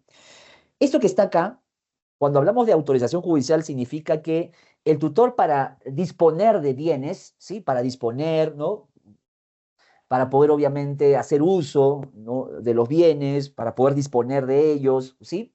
Pues no es que lo pueda hacer así nada más a libre albedrío, ¿sí? No es que lo pueda realizar simplemente a libre albedrío, no. En estos casos, obviamente, hay algunas restricciones, ¿no? Expresamente señaladas, digamos, ¿no? Como por ejemplo, la prohibición de enajenar o grabar los bienes, digamos, ¿no? ¿Sí? Por una razón muy simple, porque los bienes no le pertenecen a él, ¿no? No le pertenecen a él, los bienes le pertenecen al menor. Y casualmente el menor sí podría, ¿no? Las facultades propias que tiene un titular de un bien, no use, disfrute, disposición y reivindicación de un bien, ¿no? Pero como es un menor, no lo puede hacer. El tutor, por más que sea tutor, ¿sí? No puede vender, no puede hipotecar, no puede gravar, obviamente, los bienes de este menor que está siendo objeto de la tutoría, si no tiene la autorización judicial, ¿sí? Si no tiene la autorización judicial, ¿no? ¿Y cómo se obtiene la autorización judicial? ¿Sí? ¿Cómo se obtiene la autorización judicial? Pues tiene que justificarse, ¿sí? Tiene que sustentarse. Tiene que señalarse, obviamente, el porqué, ¿sí? El porqué de esta situación, ¿sí? Tiene que señalarse el porqué de esta situación. Es decir, ¿a qué se debe que se está produciendo, obviamente, esto? ¿Sí? ¿A qué se debe que esté produciendo esto? Ya sea por necesidad, ¿no? Porque faltan recursos para comprar alimentos, vestidos, salud, quizás, digamos, ¿no? De pronto. O utilidad, de pronto el bien se está deteriorando, el bien se podría perder, o hay que refaccionar algo, ¿no? Entonces, tiene que justificarse, tiene que sustentarse los motivos por los cuales se tendría que, ¿no? Se tendría que eh, permitir esto, ¿sí? Se tendría que permitir esto, digamos, ¿no? Es decir, la posibilidad de grabar, ¿no? O de enajenar los bienes, digamos, ¿no? Eso solamente que algo lo puede hacer el titular, digamos, ¿no? Claro que ahora podría, de pronto podría llegarnos a la reflexión. Profesor, pero está prohibido, según el Código Civil, Libro de Derechos Reales, prohibido, no está permitido prohibir, ¿no? La enajenación o de los bienes, sí, pero en un contrato, si yo compro algo, nadie me puede prohibir que yo pueda hacer. Pero en este caso es distinto, en este caso es el tutor quien dispondría, digamos, ¿no? Y solamente con autorización podrían hacer determinados, obviamente, actos también, ¿no? Hay algunos actos que solamente podrían hacerse con determinada autorización. Uno de ellos es la venta o enajenación de los bienes, solamente si fuera por necesidad o utilidad, ¿no? Solamente si el Consejo de Familia también ha tomado conocimiento de eso, digamos, ¿no? ¿Sí? Salvo situaciones excepcionales, ¿sí? Excepcionales, digamos, ¿no? Excepcionales, relacionados obviamente con tema de educación, salud, alimentación, digamos, ¿no? Excepcionales, digamos, ¿no? Pero que en la práctica igual obviamente se sustenta ante el juez esto, digamos, ¿no? Eh, Actos que puede realizar con autorización, digamos, ¿no? Pago de deudas del menor, celebrar contrato de locación de servicios, pero de pronto que algo que cubra, obviamente, la protección, seguros de vida o renta vitalicia a favor del menor, digamos, ¿no? Etcétera, digamos, ¿no? Etcétera. Actos prohibidos que no puede realizar, ¿sí? Actos prohibidos que no, obviamente, y por lógica, comprar bienes del menor, arrendar bienes del menor, adquirir derechos contra el menor, digamos, ¿no? O sea, algo que al final pueda perjudicar, digamos, ¿no? O disponer de bienes gratuitamente. Por obvia razón, no le pertenece, ¿sí? No le pertenece. Y el tema de comprarlos también, porque ingresa obviamente como una prohibición, digamos, ¿no? Podría convertirse esto en un aprovechamiento también, ¿sí? Un aprovechamiento. Y es por eso que tiene que rendir cuentas, ¿sí? Es por eso que tiene que rendir cuentas, ¿no? Tiene que rendir cuentas anualmente, ¿no? Y si termina su función como tutor, pues tiene que rendir una cuenta final, digamos, ¿no? O si lo cesan en el cargo, le dicen hasta aquí nomás, ¿sí? Le dicen ya no más, pues también tendrían obviamente que rendir cuentas, ¿sí? También tendría que rendir cuentas, digamos, ¿no? ¿Sí? ¿Por qué? Porque ya acabó su función, ¿sí? Y al acabar su función, se entiende que ya no puede continuar. Entonces, ¿qué implica esto? Que esa cuenta anual es ante el juez, ¿sí? Es ante el juez.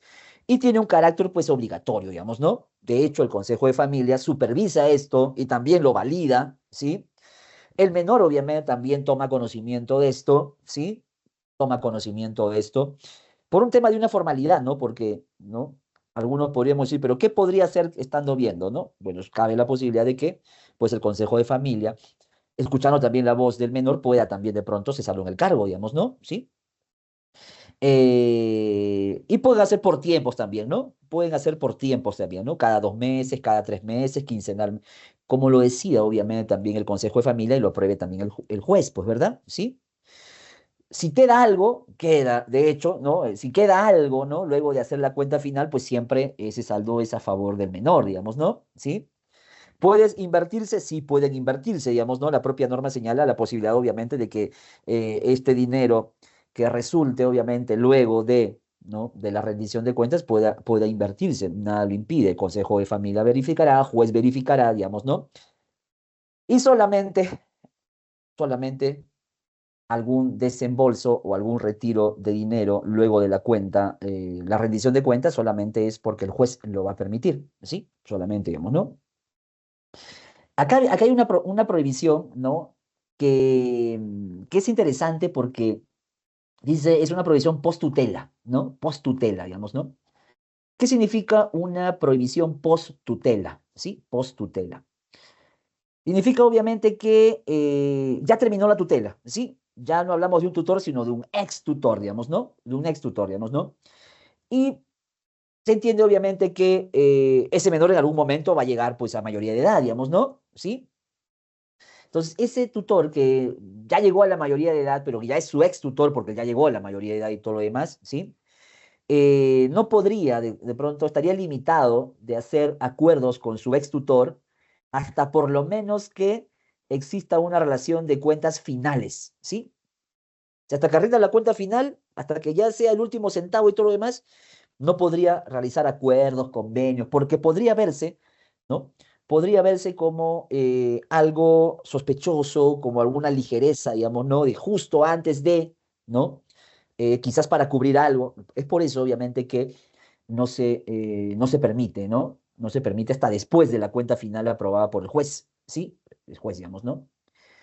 Como toda regla hay excepciones, sí. A la prohibición post tutela, sí, digamos, ¿no? Sí.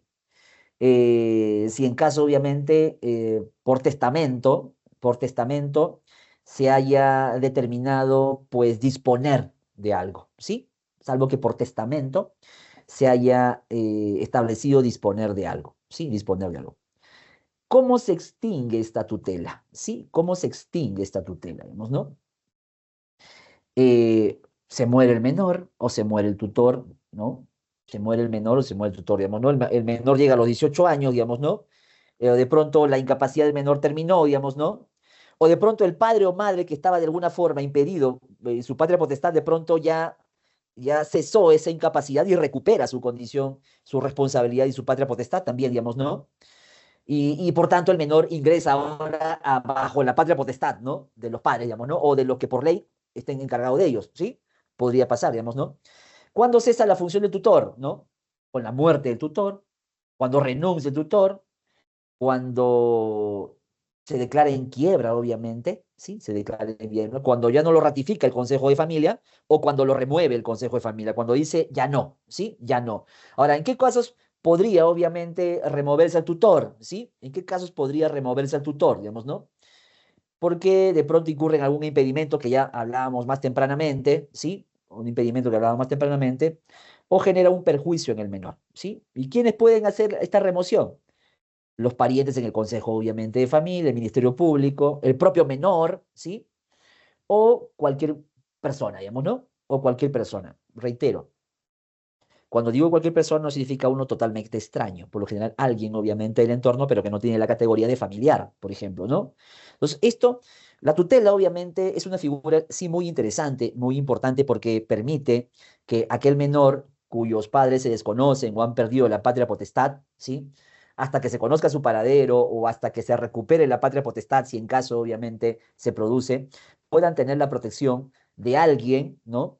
Designado o elegido por el Consejo de Familia, ¿no? O de pronto de manera testamentaria por alguno de los que por orden de prelación tiene responsabilidad frente al menor, previa aprobación del juez, pues puedan asumir la protección integral de este menor y no dejarlos en la condición de abandono, ¿sí? Porque ese abandono implicaría, ¿sí? Ese abandono implicaría que el Estado tenga que asumir el control, asumir el cuidado total de ese menor, previa declaración de abandono de ese menor, ¿sí? Previa declaración de abandono de ese menor. Ya no existe, les mencionaba yo, este tema de la colocación familiar. Fue derogado del Código del Niño y Adolescente, ¿sí? Fue derogado. Fue derogado, ¿por qué? Porque salió otra normativa, ¿sí? Salió otra normativa que casualmente hace referencia a ello, digamos, ¿no? Oye, ¿por qué eliminamos, sí? ¿Por qué eliminamos la, la, la colocación familiar, ¿no? ¿Por qué eliminamos la colocación familiar?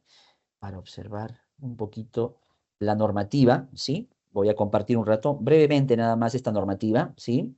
Antes de pasar al Consejo de Familia, pero no dejar, no pasar por alto esto de la colocación familiar, porque eh, esto que está acá, digamos, ¿no? La colocación familiar fue derogada, ¿sí? Y en su reemplazo está esta normativa, ¿no? El decreto legislativo 1297, ¿no? Este decreto legislativo 1297, ¿sí? Este decreto legislativo 1297, ¿sí? Lo que busca es lo siguiente, mira, para la protección de niñas y niños adolescentes sin cuidados parentales o en riesgo de perderlos. La colocación familiar que antes hablaba, ¿sí? Señalaba algo así que frente a la ausencia de los padres o en el riesgo que existe de perderlos, obviamente se les colocará en alguna de las casas de la familia, digamos, ¿no? Ya, eso fue derogado, ¿sí? Eso fue derogado. Y en su lugar apareció esta norma, el decreto legislativo 1297, digamos, ¿no? Que es una norma muy interesante, ¿no? Que señala obviamente todos los argumentos, obviamente, ¿no? Dice que la familia es un espacio importante para poder cuidarlo, digamos, ¿no? Sin perjuicio de ello, pues el Estado tiene que intervenir en ello. Y la norma dice claramente, ¿no? Dice claramente, digamos, ¿no? Solamente esta partecita nada más, porque hay varios elementos importantes acá, para no pasar en alto. Dice, la presente ley tiene por objeto brindar protección integral a las niñas, niños y adolescentes sin cuidados parentales o en riesgo de perderlos, ¿sí? Es decir, lo que mencionaba más temprano, digamos, ¿no? ¿Sí? Más temprano, para aquellos casos que quizás no tendrían la posibilidad de un tutor o un consejo de familia porque no han logrado formarse y todo lo demás, podría, ¿no? Podría, obviamente, ¿no? En una situación excepcional que se puede presentar en las cuales no hay cuidados parentales y no hay nadie que se pueda encargar, o existe el riesgo de que puedan perder esos cuidados parentales, quizás por los padres, alguna enfermedad, algún accidente o algo, ¿no? O desconocimiento de su paradero, ¿no? A fin de garantizar el pleno ejercicio de sus derechos, priorizando su derecho a vivir dignamente, crecer y desarrollarse en el seno familiar. Es decir, esta normativa reemplaza el capítulo, ¿sí? Que habla sobre colocación familiar dentro del Código del Niño y Adolescente, digamos, ¿no? Y señala una serie de conceptos importantes, ¿no? La familia de origen, la familia extensa, digamos, ¿no? ¿No? De origen, papá, mamá, hermanos, de extensa, ¿no? Los primos y todo lo demás. Es decir, establece acá, digamos, ¿no? Establece, digamos, ¿no? Varios elementos. Y esta norma, ¿no? Y esta norma señala ahí casualmente cuáles son los criterios que deberían tomarse en cuenta al momento de procurar darle una protección más cercana, ¿no? Más cercana a lo familiar, ¿no? Al menor, digamos, ¿no? Y qué medidas se tendrían que tomar para efectos de que se reduzca el riesgo a un abandono, ¿sí? A un abandono y empieza a hablar obviamente de acogimiento familiar, ¿sí? Ya no se llama colocación familiar, sino empiezan a hablar de acogimiento familiar. Y acá miren lo que señala, porque es un punto importante. Dice, es una medida de protección que se aplica de acuerdo con el principio de idoneidad, ¿no? E interés superior del niño, niña, adolescente que desarrolla en una familia acogedora mientras se trabaja para eliminar las circunstancias que generaron la desprotección familiar. Puede ser una medida temporal o permanente. Es decir, esto podría acabar en una adopción incluso, ¿sí? Podría acabar en una adopción, esa posibilidad. Entonces, el Estado de alguna forma le da, ¿no? Le da obviamente a los niños, niñas y adolescentes otra normativa, pero esta normativa no solamente, no es la única, ¿sí? No es la única, no es la única normativa. Acá también voy a poner la norma, ¿sí? Recuerden el decreto legislativo 1297, sino que acá también hay otra norma, ¿sí? Hay otra norma La pongo acá también para tomar conocimiento de ella, ¿sí? La comparto. Y esa otra norma, ¿sí? Es esta que está acá, ¿no? El reglamento del decreto legislativo 1297, ¿sí? El anterior de la ley, la normativa, la ley, ¿sí? Pero esto obviamente ya es su reglamento, es decir, oye, ya está bien, me lo pusiste por escrito, me has puesto bien todo lo que dice, pero, ¿sí? Pero, eh, ¿cómo lo hago ahora, no? ¿Cómo lo hago, no? Decreto legislativo 1297, ahora, ¿cómo hago? ¿Cómo lo materializo? En otras palabras, ¿sí? ¿Cómo lo materializo? Entonces, ahí viene, ¿sí? Ahí viene obviamente un punto importante, diría yo, ¿no? Importante porque no solamente me dice, eh, me señala la posibilidad de que el Estado asuma un rol protector también, ¿sí? Frente a los posibles riesgos de este menor o de esta menor, sino que cada vez dice, pues no, oye, estas son las reglas, por si acaso, de esta manera lo vamos a hacer. Y este es su reglamento, ¿sí? Este es su reglamento. Bueno, con esta ley y con este reglamento tendríamos, una o dos clases por lo menos, mi doctor, ¿sí? Una o dos clases. Ahora, obviamente, para no romper, obviamente, con la temática que ya se tiene programado, ¿sí? Voy a pasar un poquito a esto de, ¿sí? De consejo de familia, ¿no? Que no es mucho igual, son unas poquitas imágenes, digamos, ¿no? Son unas poquitas imágenes, luego les voy a pasar toda la información, ¿sí? Así que no se preocupen por eso, ¿sí? Por ejemplo, cuando hablamos de esto de consejo de familia, ¿sí? Consejo de familia, ¿no? Tal como lo dice la, la norma, ¿no? Es un órgano de control y vigilancia, ¿sí? Órgano de control y vigilancia, ¿sí? Órgano de control y vigilancia. ¿Órgano de control y vigilancia de qué? ¿Sí? Órgano de control y vigilancia de qué, digamos, ¿no? Bueno, de protección de los menores, por lo general, o incapaces mayores de edad que no tengan padre ni madre, ¿sí? Consejo de familia, ¿sí? Consejo de familia. Entonces, habrá un consejo de familia, lo dice la definición legal, ¿no? Para velar por la persona e intereses de los menores y de los incapaces mayores de edad que no tengan padre ni madre, digamos, ¿no? ¿Sí? Que no tengan padre. Finalidad, ¿no? Procuro resumir, obviamente, ¿no? Acá está toda la ley, ¿no? Toda la ley, obviamente, resumida, ¿no? Les voy, obviamente, narrando lo que existe, ¿sí? Lo que existe, y que a veces de pronto puede que no conozcamos sobre su existencia, ¿no? Y dice, oye, vigila qué cosa, controla qué cosa, digamos, ¿no? Vigila a los tutores y a los curadores, pues, ¿sí? Vigila a los tutores para el caso de personas menores, ¿sí? Menores en sentido de vulnerabilidad ante la ausencia de padres, ¿sí? O mayores con discapacidad que no tengan padre ni madre, digamos, ¿no? Y aparte a los curadores, que en este caso sería, pues, en los casos de ebrio habitual, toxicómano, la interdicción y todo lo demás, ¿verdad? El caso de los curadores, digamos, ¿no? ¿Sí? Y obviamente su finalidad es proteger, pues, a esos menores y a esos incapaces mayores, ¿sí? A esos incapaces mayores, digamos, ¿no? ¿Qué controla? ¿Qué controla? Vigila, obviamente, la seguridad, la salud y todo. ¿Qué controla? Pues, oye, ¿cómo ese patrimonio? ¿Sí? ¿De qué manera ese patrimonio?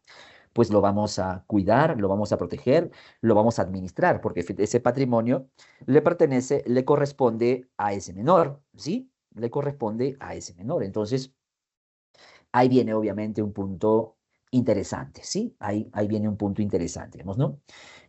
Ahora, este consejo de familia, por supuesto que va a decidir sobre estas cosas, ¿verdad? Sobre la protección integral de este menor o sobre la protección integral de este incapaz mayor, que no tiene ni padre ni madre. O sea, sus decisiones no son menores, no son simples, son importantes porque van a marcar el desarrollo, obviamente, ¿sí? Van a marcar el desarrollo de este menor y la protección y desarrollo de este incapaz mayor de edad, digamos, ¿no? ¿Qué se caracteriza obviamente el Consejo? Porque es netamente composición familiar, ¿sí? ¿Podemos decir que es un órgano colegiado? Sí, pues no, si lo comparamos obviamente con una sala, con una, ¿no? Podemos decir que sí, porque son varios, pues, ¿no? No es que un consejo de familia pues sea formado por uno o dos, ¿no? Por lo general se incorporan ahí los tíos, ¿no? Los abuelos, o sea, por eso obviamente hablamos de un consejo de familia. Su función obviamente es netamente protectora, digamos, ¿no? Y pues es el juez quien también ejerce control sobre eso, ¿sí? Es el juez quien ejerce control sobre eso. ¿Es remunerado? No, no es remunerado, ¿sí? No es remunerado, ¿sí? No es remunerado. El consejo de familia no es algo remunerado.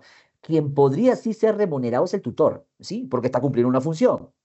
¿Y quién establece ese sueldo, esa remuneración para el tutor? Pues el juez, en conjunto, obviamente, con el Consejo de Familia, establecen, obviamente, un sueldo.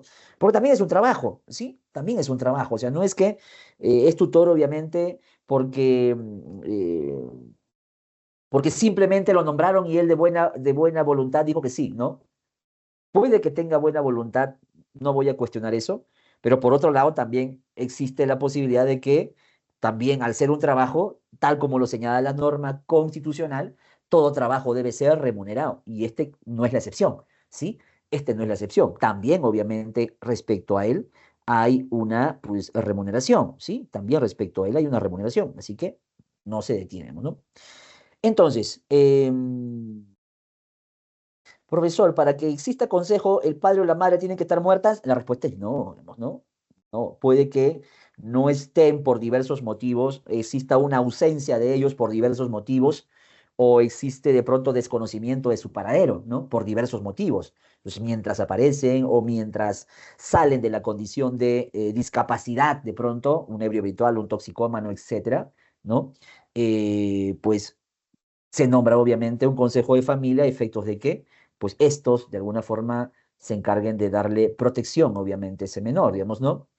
¿En qué casos procede formar un consejo de familia, ¿no? Que ya hemos estado viendo un poco eso a medida que cada caso lo íbamos viendo, pero si tuviéramos obviamente que eh, fijar, ¿no? Algo específico, ¿no? Aterrizar en una idea, ¿no? Pues ahí está, ¿no? Menores huérfanos, ¿no? Es decir, que no tienen ni padre ni madre vivos, ¿sí?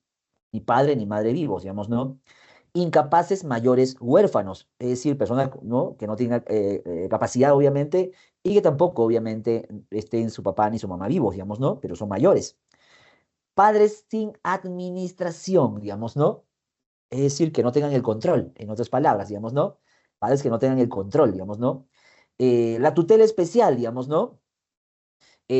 Cuando hablamos de un tutor curador del padre o de la madre, o sea, son situaciones excepcionales, ¿ah?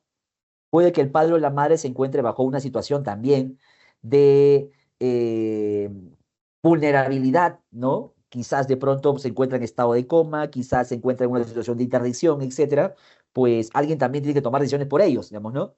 Y como alguien tiene que tomar decisiones por ellos, pues tendría que nombrarse, obviamente, según sea el caso, un tutor, o según sea el caso, un curador, según sea el caso, digamos, ¿no? O la otra posibilidad, el tema de los ausentes, ¿sí? El tema de los ausentes, digamos, ¿no? Porque igual, obviamente, tienen que em, tomarse decisiones, ¿no? A favor, obviamente, de patrimonio o a favor de personas, digamos, ¿no? Ahora, ¿cómo se compone el consejo, digamos, ¿no? ¿Cómo se compone el consejo, digamos, ¿no? Ahora, hay un orden, ¿no? Hay un orden en la cual, obviamente, se pudiera elegir, ¿sí? Hay un orden, obviamente, en el que se pudiera elegir, digamos, ¿no? No es una lista excluyente, ¿sí? No es una lista excluyente, pueden estar todos, digamos, ¿no? Pero si se ha designado por testamento a alguien o por escritura pública, ¿sí?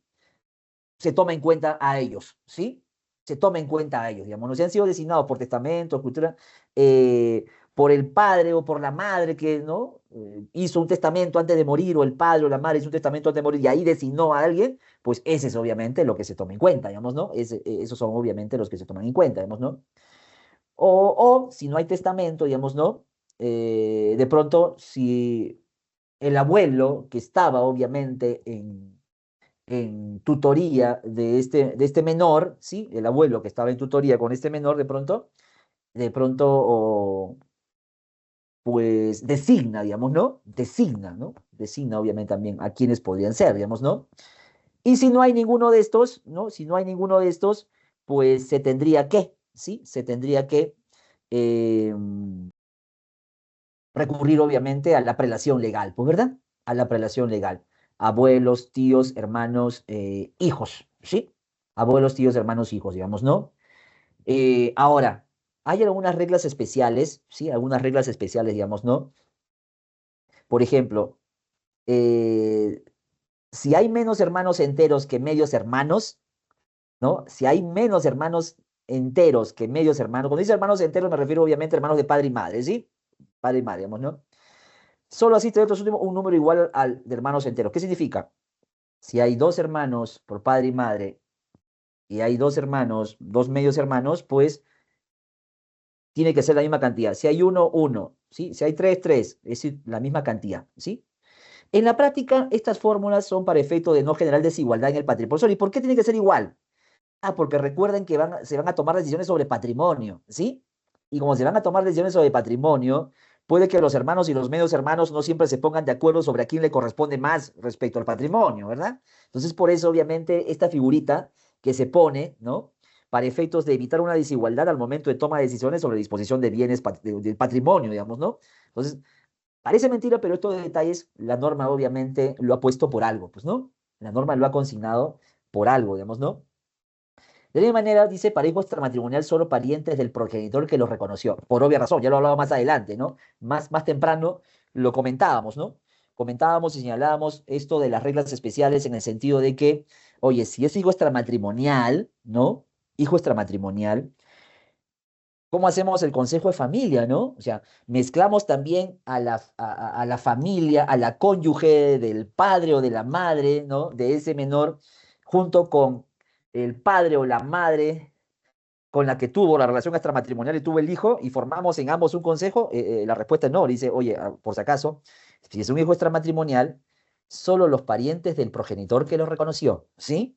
Del que lo reconoció, vemos, ¿no? Entonces, no, obviamente, no es que van a mezclar familias de la pareja, ¿no? ¿No? De la nueva pareja del padre o de la pareja original del padre, ¿no? O de la madre, según sea el caso, sino que solamente del progenitor que ha firmado, obviamente, que ha reconocido la paternidad o maternidad, digamos, ¿no? Pues ahí también hay impedimentos, hay limitaciones respecto a esto, ¿sí? Hay impedimentos o hay limitaciones respecto a esto, sí, claro, ¿sí? Sí, claro, digamos, ¿no? Por obvia razón,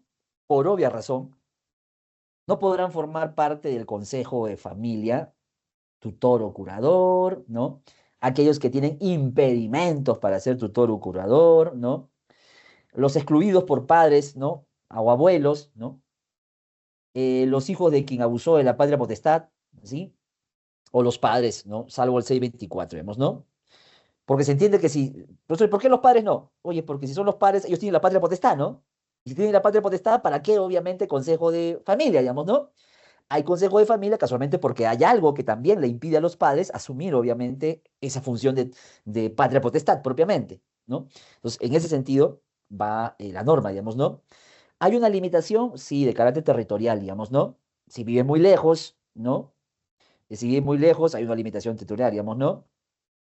La distancia podría, obviamente, ¿no? Generalmente se sigue bajo la regla de la proximidad, ¿no? Quien esté más cerca. ¿Por qué? ¿Por qué quien esté más cerca? Porque si es un consejo de familia, a veces tendrá que reunirse, pues, ¿no? Tendrá que reunirse y para tomar decisiones, ¿no? Ahora, claro, surge razonamiento, pero porque lo hagan virtual, pues, ¿no? Sí, no dudo que lo hagan virtual, pero recuerden que la normativa no está señalada para su contenido, nuestro código es un poquito, obviamente, ya también tiene sus añitos, ¿sí? De los 80 el Código Civil, de los 90 más o menos el Código del Niño y Adolescente, así que tiene sus limitaciones respecto a brecha digital, virtualidad y todo lo demás, ¿sí? Todo lo demás, digamos, ¿no? Ahora, hay casos especiales en los cuales hay un impedimento, limitación, ¿no? El artículo 630 señala que no habrá consejo para hijo extramatrimonial si el padre o madre lo prohíben en testamento o escritura pública, ¿sí? En ese caso es el juez quien asume las funciones del consejo, digamos, ¿no? ¿Sí? Si se dan cuenta, respecto al hijo extramatrimonial, hay obviamente mucho cuidado, ¿sí? Y hay mucho cuidado porque lo que se busca es quizás que si hay un tema de carácter patrimonial, y se darán cuenta que más redunda en el tema patrimonial, ¿sí? Que no se forme un consejo para efectos de tomar de alguna forma posesión de patrimonio, ¿no? Y que ésta pueda verse de pronto, pueda generarse un detrimento, ¿no? Ahora, situación excepcional, el juez evaluará, revisará, porque puede que obviamente al final sí estén respetando o sí respeten y todo lo demás, digamos, ¿no? ¿Sí? ¿Hay un número mínimo de miembros de un consejo de familia? Sí, la norma señala que 4 miembros, ¿sí? ¿Cómo se produce la formación del consejo de familia? ¿Sí? cómo se produce la formación del Consejo de Familia, ¿no? Voy a correr un poquito ya para que no me gane el tiempo, ¿sí? Eh, Puede que ya haya habido, obviamente, de forma testamentaria, digamos, ¿no? ¿Sí? Puede que ya se haya dado con testamento, digamos, ¿no? O escritura, digamos, ¿no? En ese caso, obviamente, tendrán que informar, tendrá que decir, digamos, ¿no? Si hay alguno que ya tiene, ¿no? Por ley le corresponde, tendrá, obviamente, que señalar, ¿no? Hay miembros natos del consejo, pues los abuelos, por lo general, ¿no? Y si obviamente no se manifiestan, no se forman, ¿no? Podría obviamente generar responsabilidades, ¿no? Porque implica un patrimonio sin control, sin cuidado, ¿no? Sin manejo, o casi un abandono del menor, ¿sí? Entonces, puede hacer a pedido del Ministerio Público, cualquier persona, ¿no? Puede el juez de oficio, obviamente, ¿no? Formar este consejo de familia, ¿sí? Puede hacerlo. Recuerden, interés superior del niño, protección inmediata, ¿sí? Si alguien está en desacuerdo, podrá decir estoy en desacuerdo y podrá cuestionar, o sea, nada quita eso, porque de pronto podría surgir la pregunta, ¿no? Profesor, pero si no estamos de acuerdo o el juez se ha pasado de la regla y todo lo demás, bueno, existen los mecanismos para poder contradecir eso, ¿no? Los mecanismos para poder, obviamente, señalar que no se está de acuerdo con ello en particular, ¿no? O sea, que no habría ningún inconveniente respecto a eso, ¿sí? No habría ningún inconveniente, ¿no? Pues, ¿hay plazos? Sí, hay plazos, por supuesto que sí, digamos, ¿no? Desde que se presenta, ¿no? Eh, Hasta que se instala. Bueno, técnicamente, mira, debería demorar, pues, 15 o 20 días técnicamente, pero en la práctica esos 15 o 20 días en realidad podrían convertirse en meses, ¿sí? Un problema de pronto de carga procesal, de pronto, ¿no? Un problema de carga procesal, entre otras cosas, ¿sí? ¿Cómo funciona? ¿Sí? ¿Cómo funciona esto, digamos, no? ¿Cómo funciona? Lo preside, obviamente, el juez, ¿sí? Lo preside el juez, digamos, ¿no? Lo preside el juez, ¿no?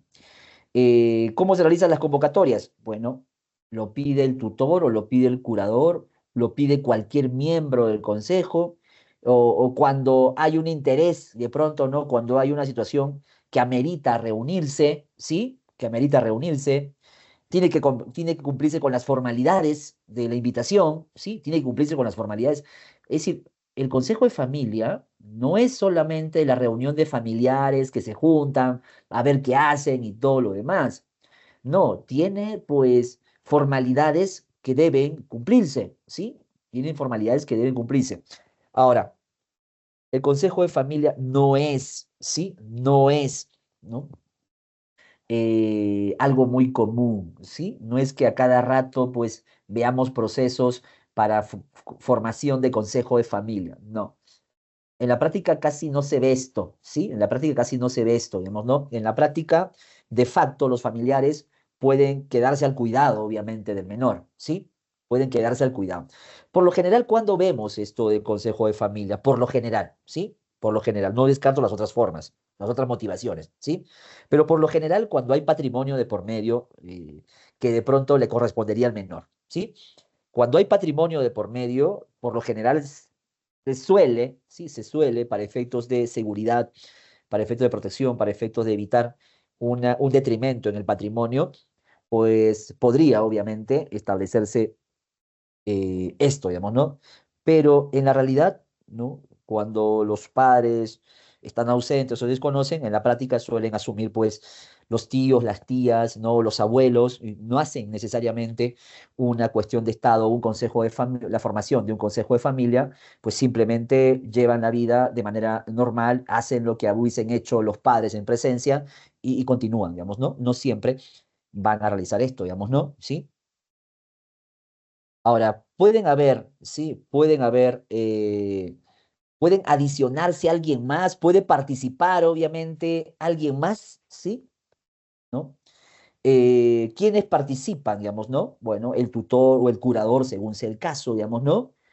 ¿No? Tiene que, obviamente, ser citado, digamos, ¿no?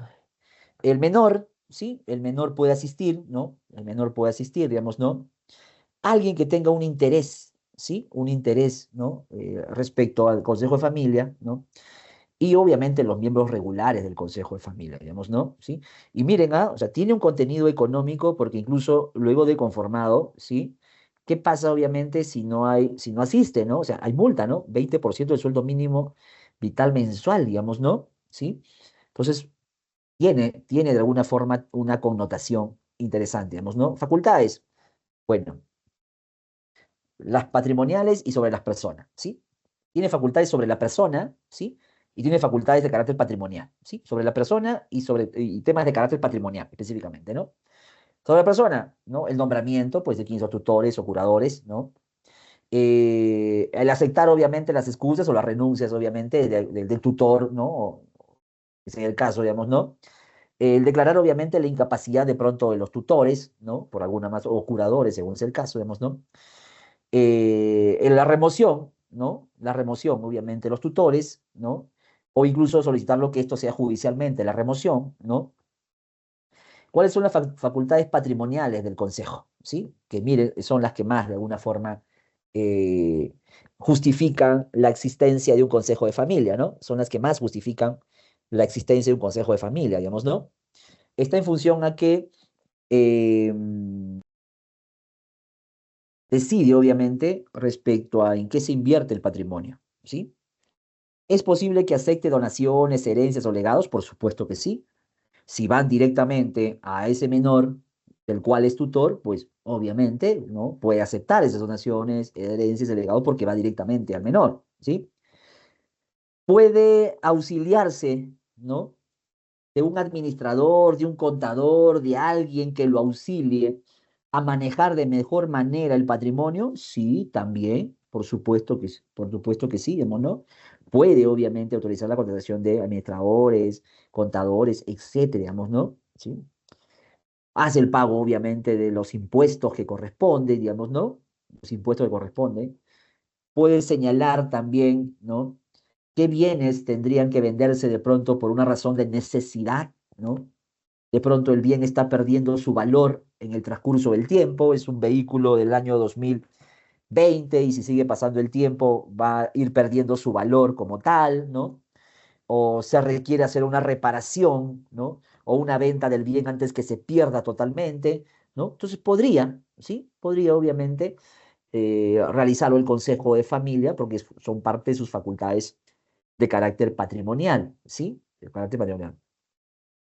eh, Se puede cuestionar los actos del Consejo de Familia, ¿sí?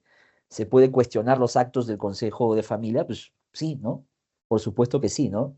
Dado obviamente que acá es algo que es presidido por el juez, quien controla, quien supervigila todo aquello que hace el Consejo de Familia, pues puede obviamente que alguna decisión pues no cumpla, ¿sí? No cumpla con lo que establece la ley o ponga en riesgo el patrimonio del bien, del menor, ¿sí?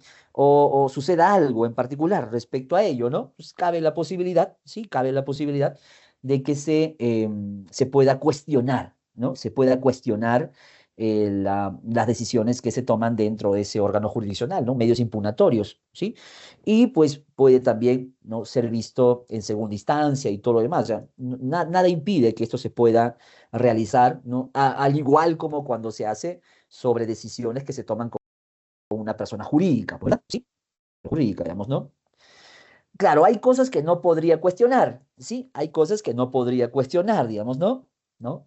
Por ejemplo, la declaración de incapacidad, ¿no? Porque se entiende que ya pasó, obviamente, por una verificación, por una revisión, ¿no? De esa condición como para poder, obviamente, interponer un medio impugnatorio respecto a eso, digamos, ¿no? El hecho de que se haya removido un tutor, yo no voy a decir, oye, voy a impugnar, ¿por qué me remueven como tutor? O sea, no se puede, digamos, ¿no? ¿Sí? Etcétera, ¿sí? Etcétera, digamos, ¿no? Voy a correr un poquito para que no me gane el tiempo, y estamos casi sobre la hora, ¿no? ¿Asume responsabilidades? Sí, claro. El Consejo de Familia asume responsabilidad solidaria, digamos, ¿no? Solidaria, ¿por qué? Porque se entiende que si son 4 miembros, por lo menos, mínimo, ¿sí? 4 miembros, por lo menos, mínimo, de ese Consejo de Familia, se entiende que para tomar una decisión, pues toma una decisión por lo menos en mayoría, ¿no? Y si toma una decisión por lo menos en mayoría, pues asumen, en razón de ello, si generan un perjuicio a su decisión, si generan un detrimento a su decisión, pues es obvio y lógico que a su vez también tengan que asumir responsabilidad de carácter solidario, digamos, ¿no? Solidario. Salvo que, lo mismo que pasa, obviamente, en los actos entre privados, salvo obviamente que manifiesten, sí, manifiesten su disconformidad, lo hagan saber, obviamente, de manera expresa, sustente, ¿no? Podría salvar responsabilidad, ¿no? Lo que se hace, ¿no? En acuerdos privados también, digamos, ¿no? Pero sí van a asumir responsabilidad, sí van a asumir responsabilidad por ello. Ojo, y si en caso, obviamente, manifiestan disconformidad, ¿no? No están de acuerdo, eh, o, em, o no firman el acta, o se abstienen, ¿no? Eso debe estar en el acta, ¿sí? Eso debe estar señalado, obviamente, en el acta, digamos, ¿no? Porque si no, pues de nada valdría, ¿no? Sería algo, pues, verbal nomás, ¿no? ¿Sí? ¿Hay actas, profesor? O sea, ¿hay actas para eso? Sí, claro. Miren, miren, es toda una formalidad, ¿sí? Es toda una formalidad esto, ¿sí? Es toda una formalidad.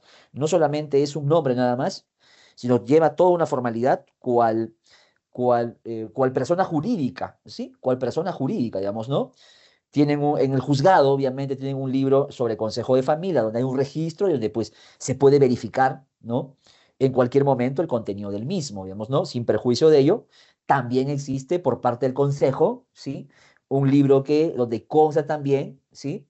Donde constan toda la información, todos los acuerdos.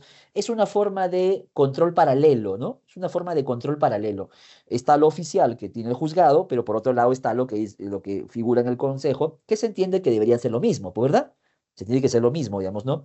Y tiene las mismas formalidades, ¿sí? Las mismas formalidades, si se dan cuenta, relacionadas con los actas de societarias, ¿no? Las actas societarias, digamos, ¿no? Firman todo lo que asisten.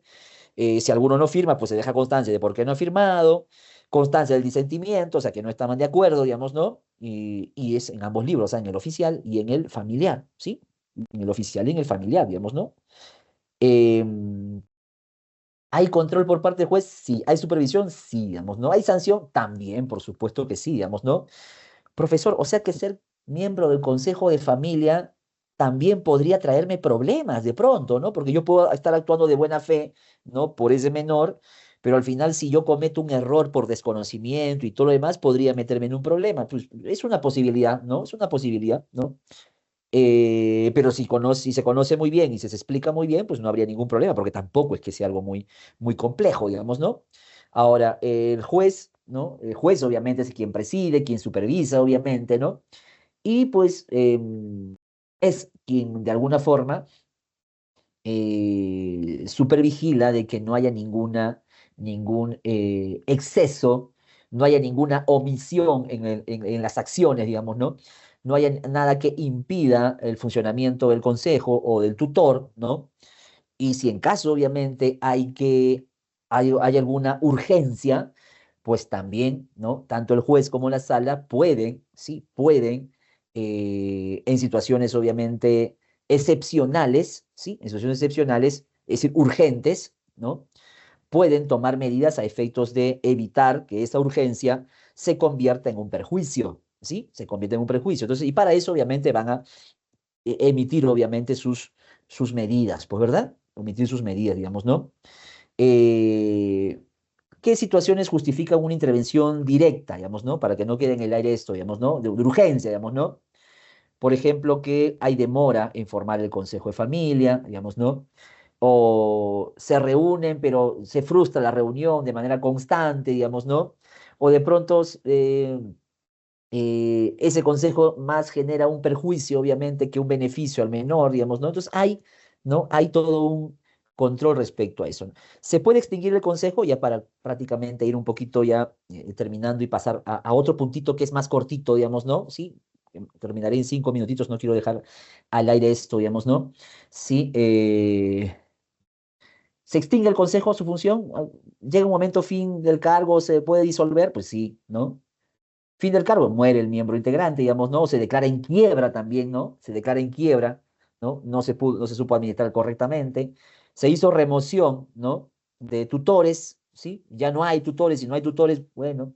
O de pronto hay una renuncia, ¿no? Una renuncia de un miembro del consejo porque tiene un impedimento, ¿no? Y tiene un impedimento, y como tiene un impedimento, prefiere renunciar, digamos, ¿no? ¿Cuándo cesa, cuándo termina la función del consejo, digamos, ¿no? Cuando obviamente se termina, ¿no? Se termina la condición la mayoría de edad, por ejemplo, ¿no? Llega la mayoría de edad del menor, ¿sí? Llega la mayoría del menor, o muere, obviamente, el tutor, digamos, ¿no? Em, o el juez, ¿no? El juez la disuelve, digamos, ¿no? ¿Cuándo la disuelve el juez? Se entiende que 4 miembros deben ser, digamos, ¿no? Pues, si no hay 4 miembros y no existe la posibilidad de poder cumplir esos miembros, entonces simplemente no hay forma, ¿sí? Simplemente no hay forma, digamos, ¿no? Causas de extinción de la tutela y curatela, ¿no? La tutela, mayoría de edad, muerte del menor, cese de incapacidad, ingreso de patria potestad. Y la curatela, cese de incapacidad, muerte del incapaz. Ahora, cuando hablamos de tutela, hablamos de menores en riesgo, ¿sí? Cuando hablamos de tutela, hablamos de menores en riesgo, ¿sí? Menores en riesgos. Cuando hablamos de curatela, hablamos de incapaces relativos, por lo general, ¿sí? Incapaces relativos, ebrio habitual, toxicómano, el ludópata, el que se encuentra en estado de coma, ¿sí? Incapaces relativos, digamos, ¿no? Relativo porque podría acabar su incapacidad, digamos, ¿no? Pues si acaba, ¿no? Se rehabilita o termina, obviamente, su ausencia, ¿no? Pues se extingue, digamos, ¿no? Podríamos, obviamente, concluir que el Consejo Familia, ¿no? Es importante en la medida que no solamente participa la familia, sino que es esta la que busca con su actuación, pues proteger a los menores incapaces, digamos, ¿no? Sí, proteger a los menores incapaces, digamos, ¿no? Ya sea a través de la tutela de menores, ¿sí? De menores, o ya sea a través de la curatela, a través de mayores con discapacidad, digamos, ¿no? Relativa, con incapacidad relativa, digamos, ¿no? Pues donde cada uno pues asume un rol, donde cada uno asume de alguna forma un control y todo lo demás, ¿sí? Un control. Entonces, estas cositas obviamente, ¿sí? Estos puntos que hemos venido mencionando, ¿sí? Estos puntos que hemos venido mencionando, cierro con lo siguiente y quedo atento, obviamente, si hay alguna pregunta y todo lo demás, ¿sí? Cierro con esto, ¿no? Rapidito nada más, ¿sí? Eh, Es decir, ¿qué relación tiene consejo de familia con la tutela y curatela? ¿Sí? ¿Qué relación tiene, digamos, no? Pues tiene relación en el sentido de que ambos, ¿sí? Tanto la tutela como curatela, están orientadas obviamente a proteger un entorno familiar, ¿sí? Un entorno familiar, ¿sí? Ambas tienen obviamente una función de control, ¿sí? Y ambas pueden decidir, ¿sí? En ambas se pueden decidir, digamos, ¿no? O sea, el consejo, pues controla, ¿no? A tanto en la curatela como la tutela, digamos, ¿no? Entonces tienen funciones de control para ambos, tienen funciones de decisión también para ambos, digamos, ¿no? Entonces por eso obviamente que es importante, digamos, ¿no? En el tema de la formación o el control, digamos, ¿no? Pues intervienen pues los sujetos, ¿sí? Los sujetos que ya hemos mencionado, digamos, ¿no? ¿Sí? A efectos, obviamente, de facilitar, ¿sí? Facilitar las funciones que estos desempeñan, digamos, ¿no? Vigilan, ¿no? ¿No? Tanto lo personal, la administración, supervisan, obviamente, cómo realizan sus actividades el tutor o el curador, ¿no? Corrigen, si en caso, obviamente, hay alguna irregularidad, ¿no? O algo que pueda perjudicar, ¿no? Al, al objeto de tutela o al objeto de la curatela, digamos, ¿no? ¿Sí? Digamos que hay una vigilancia integral, digamos, ¿no? Una vigilancia integral, digamos, ¿no? Y a su vez también puede tomar medidas correctivas. Ojo, tanto en tutela como en curatela. Tutela, menores de edad, ¿sí? O incapaces mayores sin padre y madre, ¿no? En el caso de la curatela, ¿no? Mayores con incapacidad relativa, ebrio habitual, toxicómano, etcétera, digamos, ¿no? El que está en estado de coma, el pródigo, etcétera, digamos, ¿no? Entonces, para ir diferenciando esto, digamos, ¿no? ¿Sí?